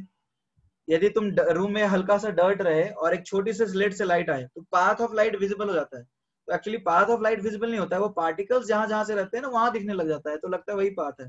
So that is because of scattering of light. Everybody written or not? True solutions नहीं करते बिकॉज उनके पार्टिकल साइज काफी छोटे होते हैं. अच्छा, Tyndall effect is observed when see refractive index अलग अलग होने चाहिए और डायमीटर ऑफ देखो फॉर टिंडल इफेक्ट के लिए दो चीजें होनी चाहिए.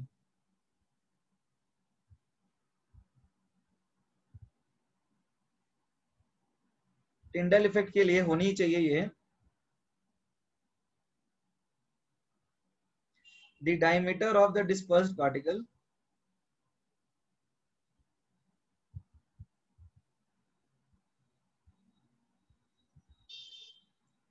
is not much smaller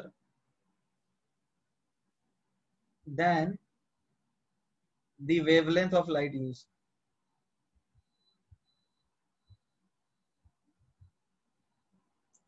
It means that diameter of object should be comparable to the wavelength of visible light. Is that clear, everybody? Second is that the refractive indices of dispersed phase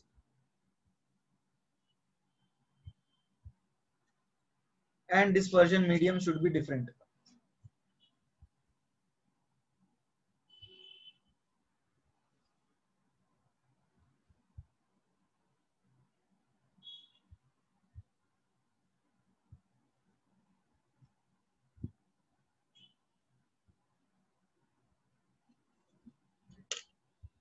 Everybody, is that clear? Everybody, is that clear or not?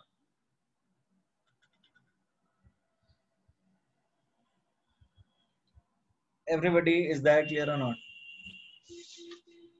दो क्या है? अच्छा देखो, refractive index, यदि refractive index जो है it is an optical property. यदि disperse phase और डिस्पर्जन मीडियम की अलग अलग नहीं रहेगी तो लगेगा कि they are scattering like the same way, right? यदि दोनों की रिफ्रैक्टिव इंडेक्स एक ही रहेगी तो ऑप्टिकल प्रॉपर्टीज अलग अलग लगेंगी ही ना. जैसे पानी में दूध होता है तो रिफ्रैक्टिव इंडेक्स पानी का और दूध का अलग अलग है. यदि सिर्फ वाटर है, दोनों एक जैसे बिहेव करेंगे फिर कहां से होगा ये? तो जो डिस्पर्जन है उसके लिए एक का रिफ्रैक्टिव इंडेक्स ज्यादा होना चाहिए, एक का कम होना चाहिए. इससे ज्यादा इसमें और कोई एक्सप्लेनेशन है नहीं. ये दो प्रॉपर्टीज होती हैं. देखो, कलर होता है कोलॉइडल पार्टिकल्स का, ब्राउनियन मोशन होता है. ये आगे बढ़ सकते हैं. ओके, नेक्स्ट प्रॉपर्टी है, देखो कलर तो होगा ही,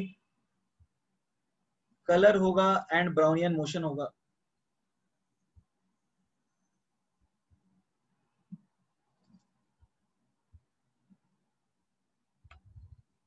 राइट डाउन.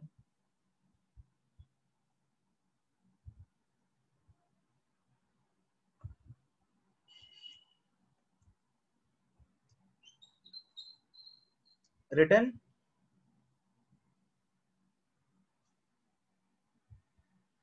एक लाइन और ऊपर यहाँ पे. ओके, देखो अब बात करते हैं कलर और ब्राउनियन मोशन की.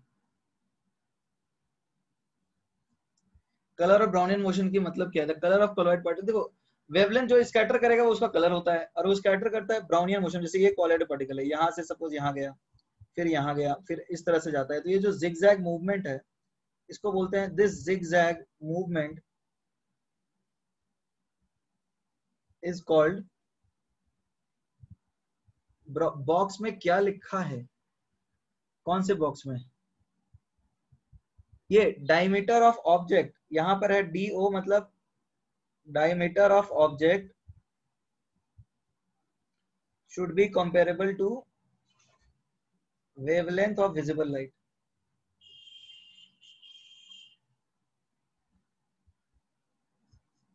Clear?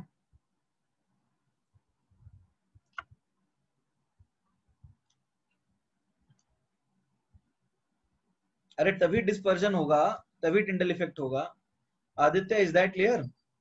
DO is diameter of object and it should be comparable to wavelength of visible light. Aditya, are you clear now? ठीक है, अब देखो zigzag मूवमेंट जो होता है that is called Brownian motion.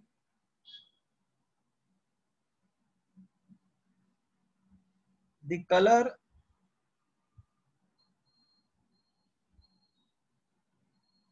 on the colloidal particles is due to the Brownian motion. Sorry, is due to the, yeah, it is due to the wavelength of light. Just a minute. Wavelength of light scattered by colloidal particles. Actually, Shivam, इसमें जो questions बनते हैं ना, वो यहाँ तक जो तुम पढ़ रहे हो यो तो याद करने वाले ही हैं। इस पे जो थोड़े न्यूमेरिकल टाइप के क्वेश्चन बनेंगे ना, वो आगे आने वाले पार्टिकल्स हैं। जस्ट इसके बाद जो टॉपिक आएगा ना शिवम, दैट इज ये चार्जेस ऑन लायोफोबिक कोलॉइड्स, उसके ऊपर आएगा। तो वहां से we can start with questions. दो टॉपिक जो सबसे ज्यादा इंपॉर्टेंट है वो फ्रेंडली एडसॉर्प्शन आइसोथर्मल के पहले वाला पार्ट है, और एक जो है वो चार्जेस ऑन लायोफोबिक कोलॉइड वाला पार्टिकल्स। तो हम लोग उसको जस्ट स्टार्ट करने वाले हैं, ठीक है? तो यही दो टॉपिक ज्यादा पूछे जाते हैं, बाकी सब तो कहानी जैसा है, पढ़ते रहो।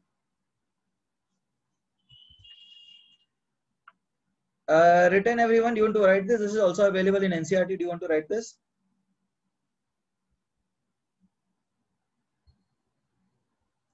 ठीक है, अब देखो यहां से अपना चालू हो जाता है टॉपिक थोड़ा सा इंपॉर्टेंट। यहां से मतलब सेकंड मोस्ट इंपॉर्टेंट पार्ट है जिससे क्वेश्चंस आते हैं एक्चुअली में। So now let us talk about charges on lyophobic colloids.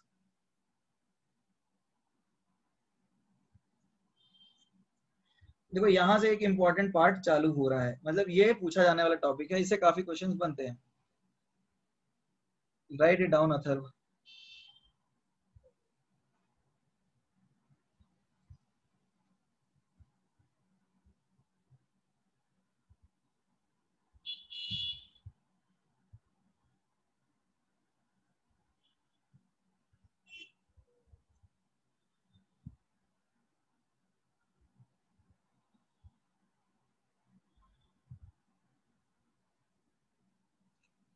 अब हम बात करते हैं चार्जेस ऑन लायोफोबिक कोलॉइड्स। देखो चार्जेस जो होते हैं लायोफोबिक कोलॉइड्स पे वो कैसे होते हैं, तो अब देखो चार्जेस जनरेट होते हैं वो बाद में देखेंगे, वो हमारा नेक्स्ट टॉपिक होगा। पहले तो एनसीईआरटी ने लिखा है दो तरह के कोलॉइड्स होते हैं, एक positively charge colloids. Positively charge colloids क्या होते हैं हम इसके बारे में अभी थोड़ा सा देर में पढ़ेंगे, ठीक है? और एक होता है नेगेटिवली चार्ज या फिर नेगेटिव चार्ज कोलॉइड्स, ठीक है? ये पॉजिटिव और नेगेटिव हम इनको क्यों बोलते हैं, I will talk about it, that will be the next topic. पहले हम देखते हैं कि पॉजिटिव होते हैं कौन है और नेगेटिव कौन होते हैं। तुम्हें याद है तुमने ये इलेक्ट्रोकेमिकल सीरीज याद की थी, लीची केला बेर संतरा काजू ना मांगो नीचे सुनहरा पाव है, इज दैट क्लियर? तो अब उसमें जो एलिमेंट्स यहाँ पे बोल सकते हैं कि coordination compounds, coordination salts and complexes बोल सकते हो, यहाँ पर ये कॉम्प्लेक्सेस एंड डबल सॉल्ट्स भी बोल सकते हो, of metals more electropositive more electropositive than hydrogen. वो वैसे भी इलेक्ट्रोपॉजिटिव होते हैं ना।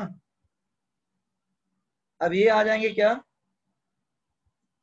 salts of metals less electropositive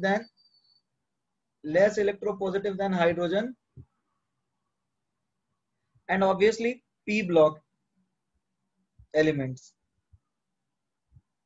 ठीक है, तो ये तो याद हो जाएगा तुम्हें। पॉजिटिव तुम जानते हो इलेक्ट्रो पॉजिटिव है और उससे नीचे वाले इलेक्ट्रो नेगेटिव होंगे। तो अब यदि हम बात करें तो देखो यहाँ पर एनसीईआरटी ने जो एग्जांपल लिखा है वो तो बहुत इंपॉर्टेंट है। जैसे लिखा है Al2O3.XH2O, ठीक है, लिखा है CrO3.XH2O, ठीक है, और Fe2O3.XH2O, ठीक है। फिर हम बात करें बेसिक डाई स्टफ हो गया, जैसे हो सकता है क्या, हेमोग्लोबिन हो गया, TiO2 हो गया। Is that clear everyone? ठीक है, please write it down. Hello, या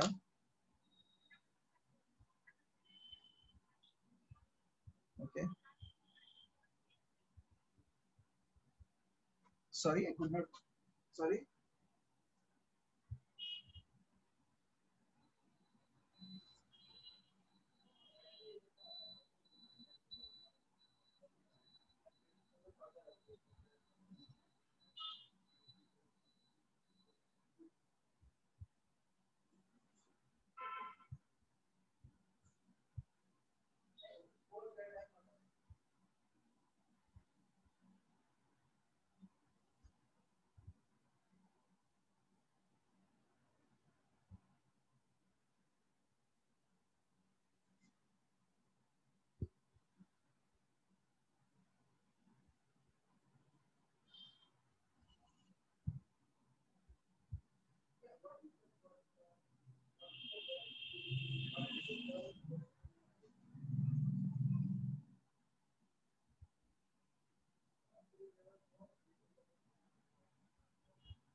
Actually,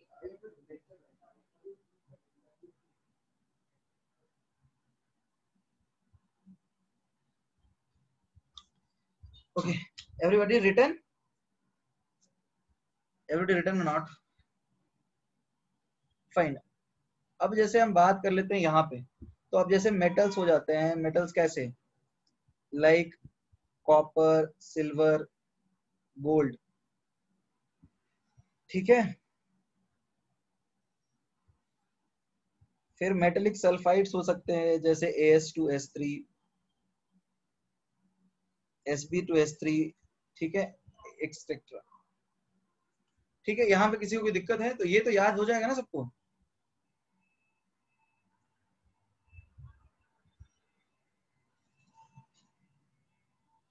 can I scroll down?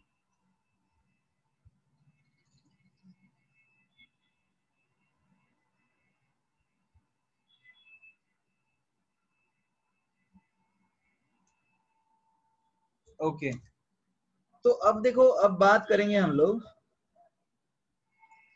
This is arsenic sulphide As2S3 होता है ना, sulphur, oxygen, sulphur, selenium, tellurium, polonium, उसी तरह नाइट्रोजन, As, यहाँ पर ये वाला As आर्सेनिक। तो अब ये तो सबको याद रहेगा ना कि कौन से पॉजिटिव हैं और कौन से नेगेटिव हैं। तो अब देखते हैं कि हम इनको चार्ज बोलते क्यों हैं। Origin of charges,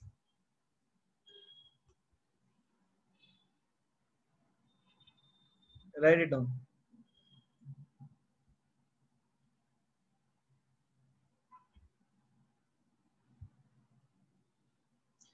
SB SB SB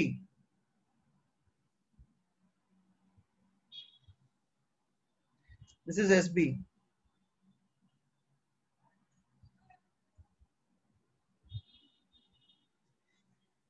कौन सा? इओसिन, वो डाई होता है, dye. Eosin is a die.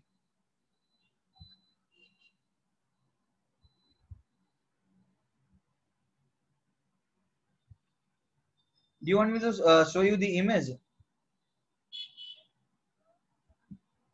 Eosin you can check on Google, or you can just click on eosin. You'll get a red fluorescent dye that is a bromotive derivative of fluor. ये मिल जाएगा तुम्हें, Google पे search करो। Hydrated, so why they positive charge, वही तो हम लोग discuss करेंगे ना कि क्यों पॉजिटिव चार्ज है। पॉजिटिव चार्ज क्या है, वही तो हमारा टॉपिक है ना, origin of charge on lyophobic colloids. Charges क्यों हैं, इसी की बात तो हम लोग कर रहे हैं अभी, कि why are we saying they have charges. See, सबसे पहले तो चार्जेस आते कैसे हैं वो हम बोलते हैं। इसका रीजन है प्रेफरेंशियल एड्सॉर्प्शन ऑफ आयन। इसका रीजन है preferential adsorption of ions, preferential adsorption of ions on the surface of colloid। ये क्या होता है? Let us try and understand this।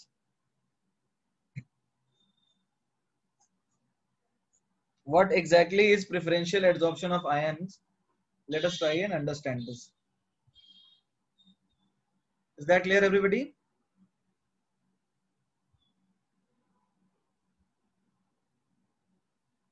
Okay, तो देखो ये होता कैसे, let us see this। जैसे have you written the topic?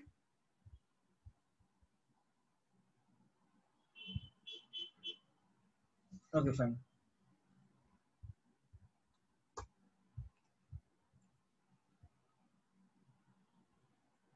Okay, wait कर रहा हूं, और ऊपर करूं? ओके, अब देखो प्रेफरेंशियल एड्सॉर्प्शन ऑफ आयंस क्या होता है। प्रेफरेंशियल एड्सॉर्प्शन यहाँ पे लिख सकते हो, ions on the surface of colloids. Preferential adsorption of ions on the surface of colloids. ये प्रेफरेंशियल एड्सॉर्प्शन क्या होता है, let us try to understand this. मान लो जैसे तुमने सिल्वर नाइट्रेट ऐड किया, ठीक है, सिल्वर नाइट्रेट ऐड किया है तुमने पोटेशियम आयोडाइड सॉल्यूशन में, तुम इसमें डाल रहे हो सिल्वर नाइट्रेट, टाइट्रेशन करवा रहे हो, ठीक है, सिल्वर नाइट्रेट डाल रहे हो पोटेशियम आयोडाइड में। तो अभी Ki जो है ये हो जाएगा तुम्हारा एक्सेस रिएजेंट, और सिल्वर नाइट्रेट होगा limiting reagent. Is that clear everyone? ये होगा एक्सेस रिएजेंट और ये होगा लिमिटिंग रिएजेंट। तो इससे AgI का पीपीटी बनता है जो कि येलो कलर का होता है, और साथ में KNO3 बनेगा जो कि एक्वस है। ये समझ में आ रहा है? तो as the reaction progresses, as the reaction progresses, as the reaction progresses, the precipitate of AgI will be deposited at the bottom। The precipitate of AgI will be deposited at the bottom। यहां तक तो कोई दिक्कत नहीं होनी चाहिए किसी को। जैसे जैसे रिएक्शन प्रोग्रेस करेगा यहाँ पे पीपीटी बनेगा किसका, AgI का, जो कि येलो कलर का होगा, ठीक है। If you want to show it yellow colour, तो let me use a yellow colour. ये येलो कलर का यहाँ पे प्रेसिपिटेट बनेगा, राइट, AgI का। अब जरा देखो सोल्यूशन में AgI है, राइट, सोल्यूशन में क्या है, AgI है। और कुछ है क्या सोल्यूशन में? ये तो खत्म हो जा रहा है ना। हम बात कर रहे हैं बिफोर लिमिटिंग रिएजेंट या फिर बिफोर एंड पॉइंट की बात कर रहे हैं। तो ये तो लिमिटिंग रिएजेंट ये खत्म हो जाएगा। सोल्यूशन में बचा है Ki, ठीक है, और AgI। सोल्यूशन में AgI है प्रेसिपिटेट और Ki, तो AgI प्लस Ki सोल्यूशन में है, और साथ में हम बोल सकते हैं KNO3 भी बन रहा है। Is that clear everybody? Is that clear or not? अब जरा सोचो क्या होगा यहाँ पे। Everybody can you scroll down? ये लिख लिया सबने? Can I scroll down, have you written this much? ये वाली बात लिख ली आपने? Okay, please write it down then.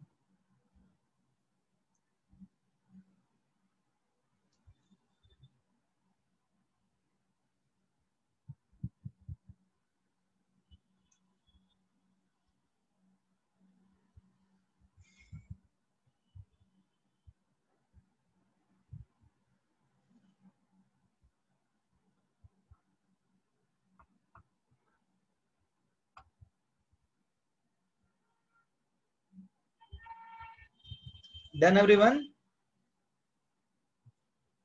Okay. अब देखो यहाँ पे AGI का येलो कलर का पीपीटी बनेगा. Let's say this is AGI. ठीक है. अब देखो क्रिस्टल में क्या होता है, डबल सॉल्ट याद है कैसे बनता था? मान लो जैसे तुम्हारे पास MgO का लैटिस है, तो MgO सिर्फ अपने वाले MgO को अट्रैक्ट करेगा या सारे ऑक्सीजन को अट्रैक्ट करेगा? एवरीबॉडी ये बताओ.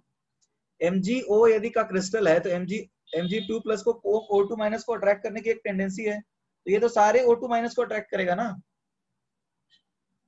तो यदि तुम्हारे पास कोई O2 माइनस के बगल K के बगल में भी है, तो ये इसको ज्यादा अट्रैक्ट करेगा और इसको कम अट्रैक्ट करेगा, तो इससे डबल सॉल्ट बनता है. याद आ रहा है कुछ? एवरीबॉडी कुछ याद आ रहा है? जैसे मान लो तुम्हारे पास MgO प्लस K2O दोनों है, तो Mg2 प्लस भी अट्रैक्ट कर रहा है O2 माइनस को और K प्लस को भी अट्रैक्ट कर रहा है. तो Mg2 प्लस क्या करेगा, इसको ज्यादा अट्रैक्ट करेगा, तो इससे डबल सॉल्ट बन जाएगा. Is that clear? से यस और नो. ऐसे ही डबल सॉल्ट बनता था ना. कुछ याद आ रहा है, नहीं आ रहा? तो अब AGI क्या करेगा, AGI यहां पे क्या करेगा, कॉमन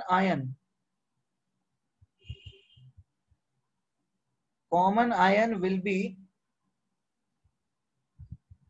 एडजॉर्ब्ड. कौन सा चैप्टर है double salt? Coordination compounds. On the surface of colloid.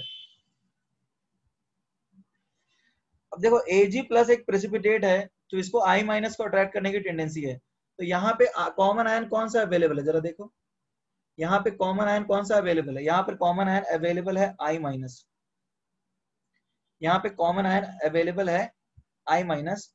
और ये जो पहला एड्सॉर्प्शन होता है, this is called fixed layer. तो ये एड्सॉर्प्शन हो जा रहा है, दिस इज कॉल्ड, और इसको हम बोलते हैं this is called fixed layer. ये जो पहली लेयर है everybody, this is called fixed layer. ठीक है. अब ये I माइनस क्या करेगा, ये I माइनस दूसरे आयन को अट्रैक्ट करेगा. ठीक है. तो ये I माइनस दूसरा कौन सा आयन को अट्रैक्ट करेगा? ऑब्वियसली K प्लस को अट्रैक्ट करेगा.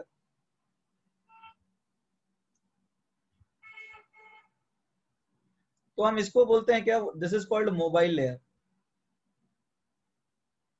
मोबाइल लेयर क्यों? सेकेंड लेयर जो है ना वो मूवेबल होगा, और फिक्स लेयर जो है ना वो फिक्स्ड होगा. ये जो फर्स्ट लेयर है वो ज्यादा अच्छे से एब्जॉर्ब होगा और सेकेंड लेयर कमजोर होता जाएगा. तो इस कोलॉइड को क्या बोलते हैं पता है? This is called AgI slice I minus. This is called negative charge colloid. ये समझ में आ रहा है? इसको नेगेटिव चार्ज कोलॉइड क्यों बोलेंगे? क्योंकि फिक्स लेयर जो है वो नेगेटिव ओरिजिन का है, और ये जो पोटेंसी और ये जो लेयर ऑफ चार्जेस है ना, ये इस कोलॉइड को प्रेसिपिटेट होने से बचाते हैं. और यही रीजन है, this is called preferential adsorption of ion, जो कि लायोफोबिक कोलॉइड्स को स्टेबिलिटी देता है. ये समझ में आ रहा है क्या एवरीबॉडी? ये बात सबको समझ में आ रहा है या नहीं आ रहा? फिर से समझाऊं? देखो मैं फिर से समझाता हूं क्या हो रहा है. AgI KI में तुमने AgNO3 डाला, तो ये लिमिटिंग रिएजेंट खत्म हो जाएगा. AgI बनेगा और KI. तो AgI कॉमन आयन एब्जॉर्ब करता है, राइट? कॉमन आयन कौन सा है? यहाँ पे हमने लिखा है common ion will be absorbed at the surface. तो कॉमन आयन AgI के साथ कौन सा है? कॉमन आयन खींचने की टेंडेंसी बहुत पहले से हम पढ़ चुके हैं, इसके कारण डबल सॉल्ट भी बनता है. तो AgI I माइनस को खींच लेगा अपनी तरफ. ठीक है. तो ये सरफेस पे पहला एड्सॉर्प्शन हुआ, तो दिस इज प्रेफरेंशियल एड्सॉर्प्शन आया. This is called fixed layer, जो कि फिक्स्ड होता है. और दूसरा लेयर मूवेबल होगा, this is called mobile layer. ठीक है. ये मूव करता रहेगा. तो अब ये जो फिक्स्ड लेयर और मोबाइल लेयर है, उसमें फिक्स्ड लेयर नजदीक रहेगा और वो नहीं टूटेगा, राइट?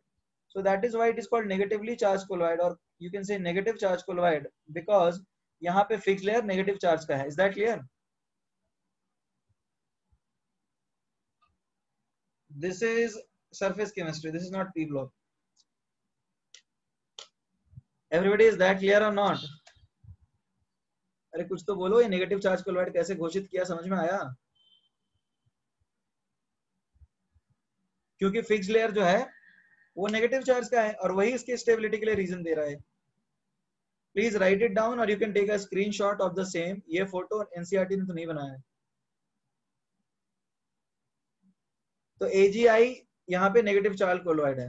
अच्छा, ये सोल्यूशन ओवरऑल नेगेटिव होगा क्या everybody? Solution overall negative charge का होगा क्या या न्यूट्रल ही होगा? सोल्यूशन न्यूट्रल होगा. नेगेटिव चार्ज कोलॉइड इसलिए बोलते हैं क्योंकि फिक्स लेयर नेगेटिव होता है चार्ज का, इसलिए नेगेटिव चार्ज कोलॉइड बोलते हैं.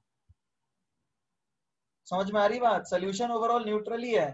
पॉजिटिव चार्ज कोलॉइड का मतलब फिक्स लेयर पॉजिटिव चार्ज का होगा, नेगेटिव चार्ज कोलॉइड का मतलब फिक्स लेयर नेगेटिव चार्ज का होगा. ओवरऑल सोल्यूशन न्यूट्रल ही होगा. और ये जो प्रेफरेंशियल एड्सॉर्प्शन ऑफ आयंस हैं, they will be responsible for stability of lyophobic colloids.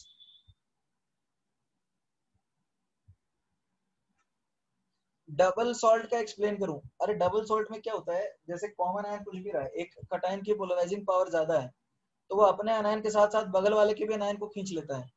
इससे डबल बॉन्ड, इससे पोलराइजिंग पावर बनता है, मतलब इससे डबल सॉल्ट बनता है. ये हमने पढ़ा है कोऑर्डिनेशन कंपाउंड में. Is that clear? तो यहाँ पे भी कॉमन आयन एब्जॉर्ब हो जाएगा, जो भी कॉमन है उसको खींचना चालू कर देगा ये.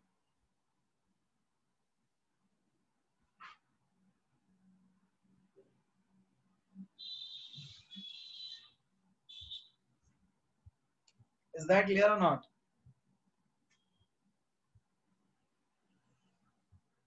स्क्रॉल अप कर दिया, scroll up.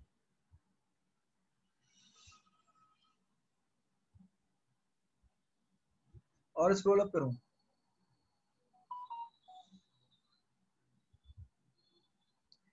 Written everybody.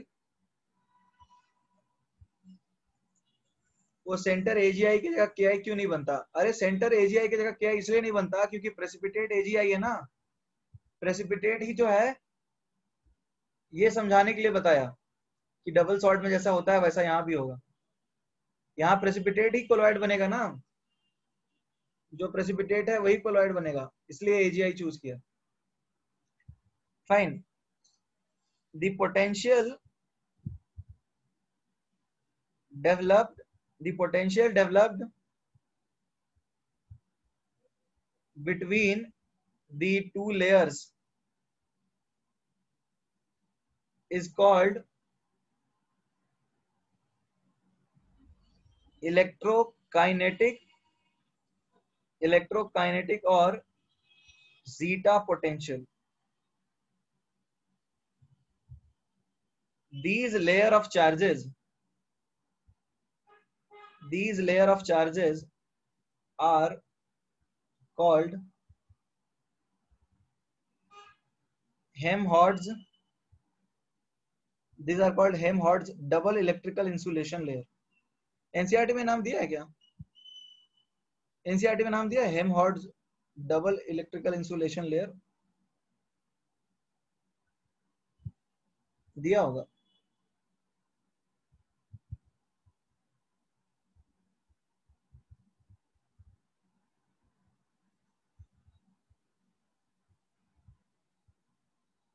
These layers are responsible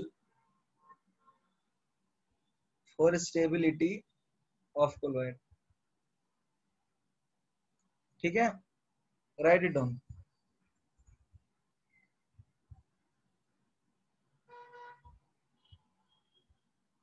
Write it down everyone.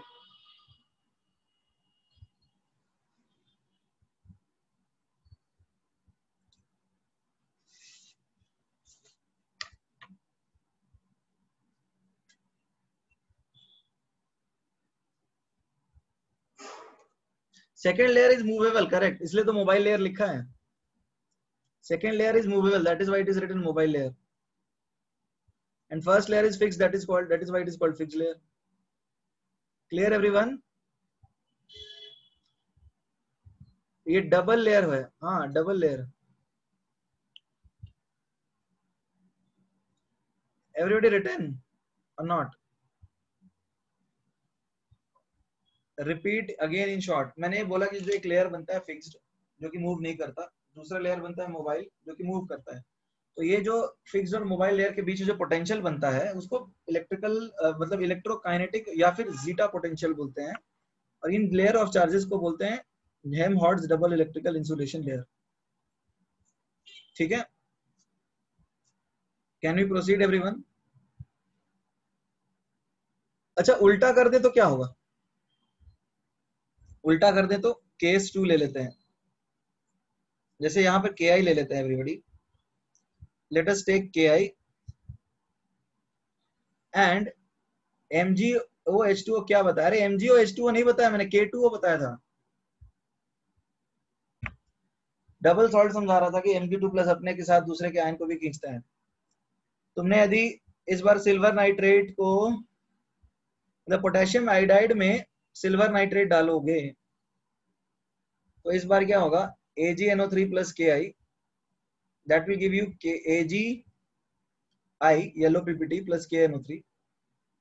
तो इस बार ये PPT है राइट, और ये लिमिटिंग रिएजेंट है तो ये तो खत्म हो जाएगा। तो तुम्हारे पास है AgNO3, AgI और KNO3। Is that clear? तो अब इनमें AgI के साथ कॉमन आयन क्या है everybody? Ag plus is the common ion. Is that clear everybody? ये समझ में आ रही है बात? एनसीईआरटी में फर्स्ट 2 लेयर्स को फिक्स लेयर बताया है। According to modern views, the first layer of is firmly held is term fused fixed layer, while second layer is mobile diffuse layer। कहाँ ऐसा ही तो लिखा है? एनसीईआरटी में क्या लिखा है? I am let's say NCERT खोल लेता हूँ। The combination of 2 layers of opposite charges around this called Helmholtz double electrical layer। वो तो ठीक है। According to the modern views, the first layer is firmly held and is termed as fixed layer, while the second layer is mobile, which is termed diffuse layer। Is that clear? You can go to the NCERT, यही चीज लिखा है वहां भी। Hence, the ion Ag plus will be adsorbed on the surface of colloid।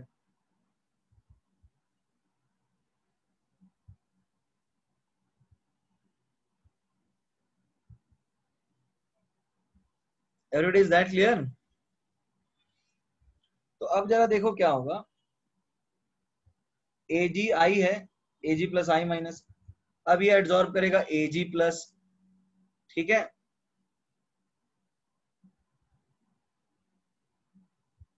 Everybody इसमें अलग क्या किया? इसमें फिक्स, अरे इस बार उल्टा कर दिया ना, AgNO3। एवरीबॉडी श्लोक इज आस्किंग इसमें अलग क्या है? क्या अलग है बताओ? पिछले बार नीचे AgNO3 रखा था और ऊपर क्या ही रखा था, इस बार उल्टा नहीं किया है। देखो क्या अलग किया है। KiAgNO3 लिया था राइट, और यहाँ क्या किया है देखो, एक सेकेंड, KiAgNO3, हाँ Ki और AgNO3, यहाँ क्या किया हमने? एक मिनट, एक Ki और AgNO3, ओके उल्टा करना है। AgNO3 और Ki उल्टा करो। ठीक है, इस बार AgNO3 एक्सेस में है, मतलब समझ में आ रहा है क्या उल्टा किया हमने? AgNO3 एक्सेस में है और Ki ऊपर से डाल रहे हैं। यहाँ पे प्रेसिपिटेट अभी भी AgI का बन रहा है, बट बचा हुआ रहेगा AgNO3 और KNO3, तो कॉमन आयन इस बार Ag प्लस रहेगा। इस बार this is excess and this is limiting. Is that clear? अरे अब तो ठीक है ना? Okay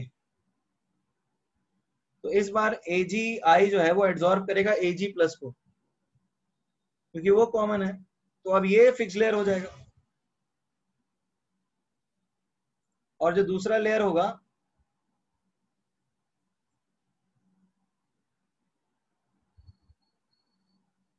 this is mobile layer.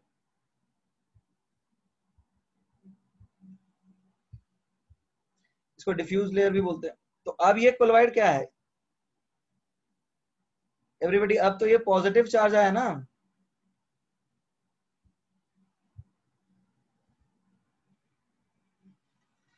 Okay fine, तो इस तरह से चार्जेस जनरेट होते हैं, ठीक है। I will scroll up, don't worry, right it down.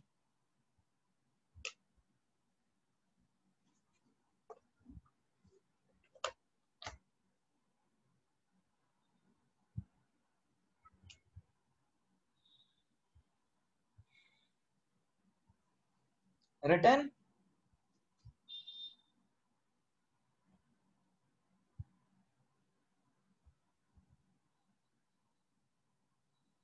और नीचे करूं,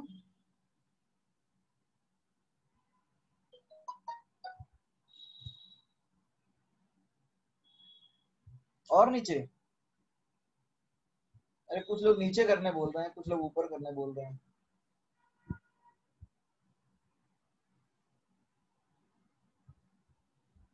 ऊपर करूं? अच्छा, इसका स्क्रीनशॉट ले लो ना।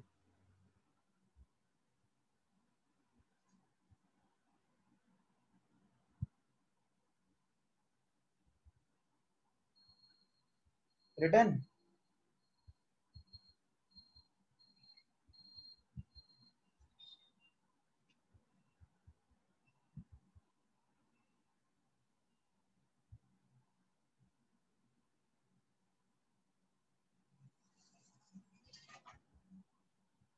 और नीचे तो कुछ लिखा ही नहीं है मैंने, इसके नीचे कुछ नहीं लिखा है मैंने। There is nothing below it, this is the last. Everybody done? तो ये सबको समझ में आया कि पॉजिटिव और नेगेटिवली चार्ज कोलॉइड्स कैसे डेवलप होते हैं। They are basically generated due to preferential adsorption of common ion on the surface of colloid. The first layer is fixed, that is why it is called fixed layer. दूसरा layer mobile है, उसको बोलते हैं mobile layer या फिर diffuse layer। जो potential आता है डिफरेंस दोनों के बीच में, इसको इलेक्ट्रोकाइनेटिक या जीटा पोटेंशियल बोलते हैं। And this potential is responsible for stability of colloids, ठीक है। और इनके बीच, इनको बोलते हैं collectively Helmholtz double electrical insulation layer. अब इसमें किसी को डाउट है तो बताओ। And this is the reason why lyophobic colloids are also stable despite of the fact that they are inorganic precipitates। ये जो प्रेफरेंशियल एडसॉर्प्शन ऑफ आयंस है वही उसका रीजन है। ओवरऑल कोलॉइड के ऊपर कोई चार्ज नहीं होता everybody. Overall colloid is however neutral, fine. Overall colloid is however neutral, ठीक है ना। तो आज की क्लास में किसी को डाउट है तो बताओ।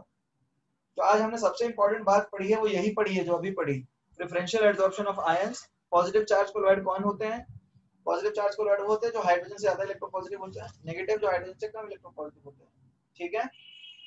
और ये प्रेफरेंशियल एडसॉर्प्शन ऑफ आयंस जो है, that is the reason why lyophobic soils are also formed despite of the fact that they are normally precipitates। किसी को डाउट है तो पूछ सकते हो।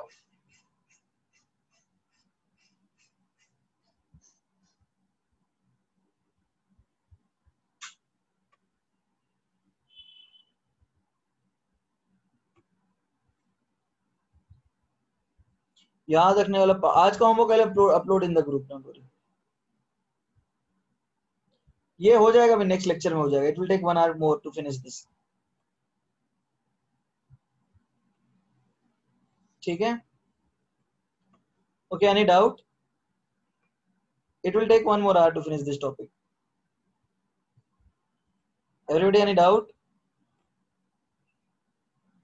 Okay, fine, I'll upload the homework in the group. Goodbye, we'll meet in the next class.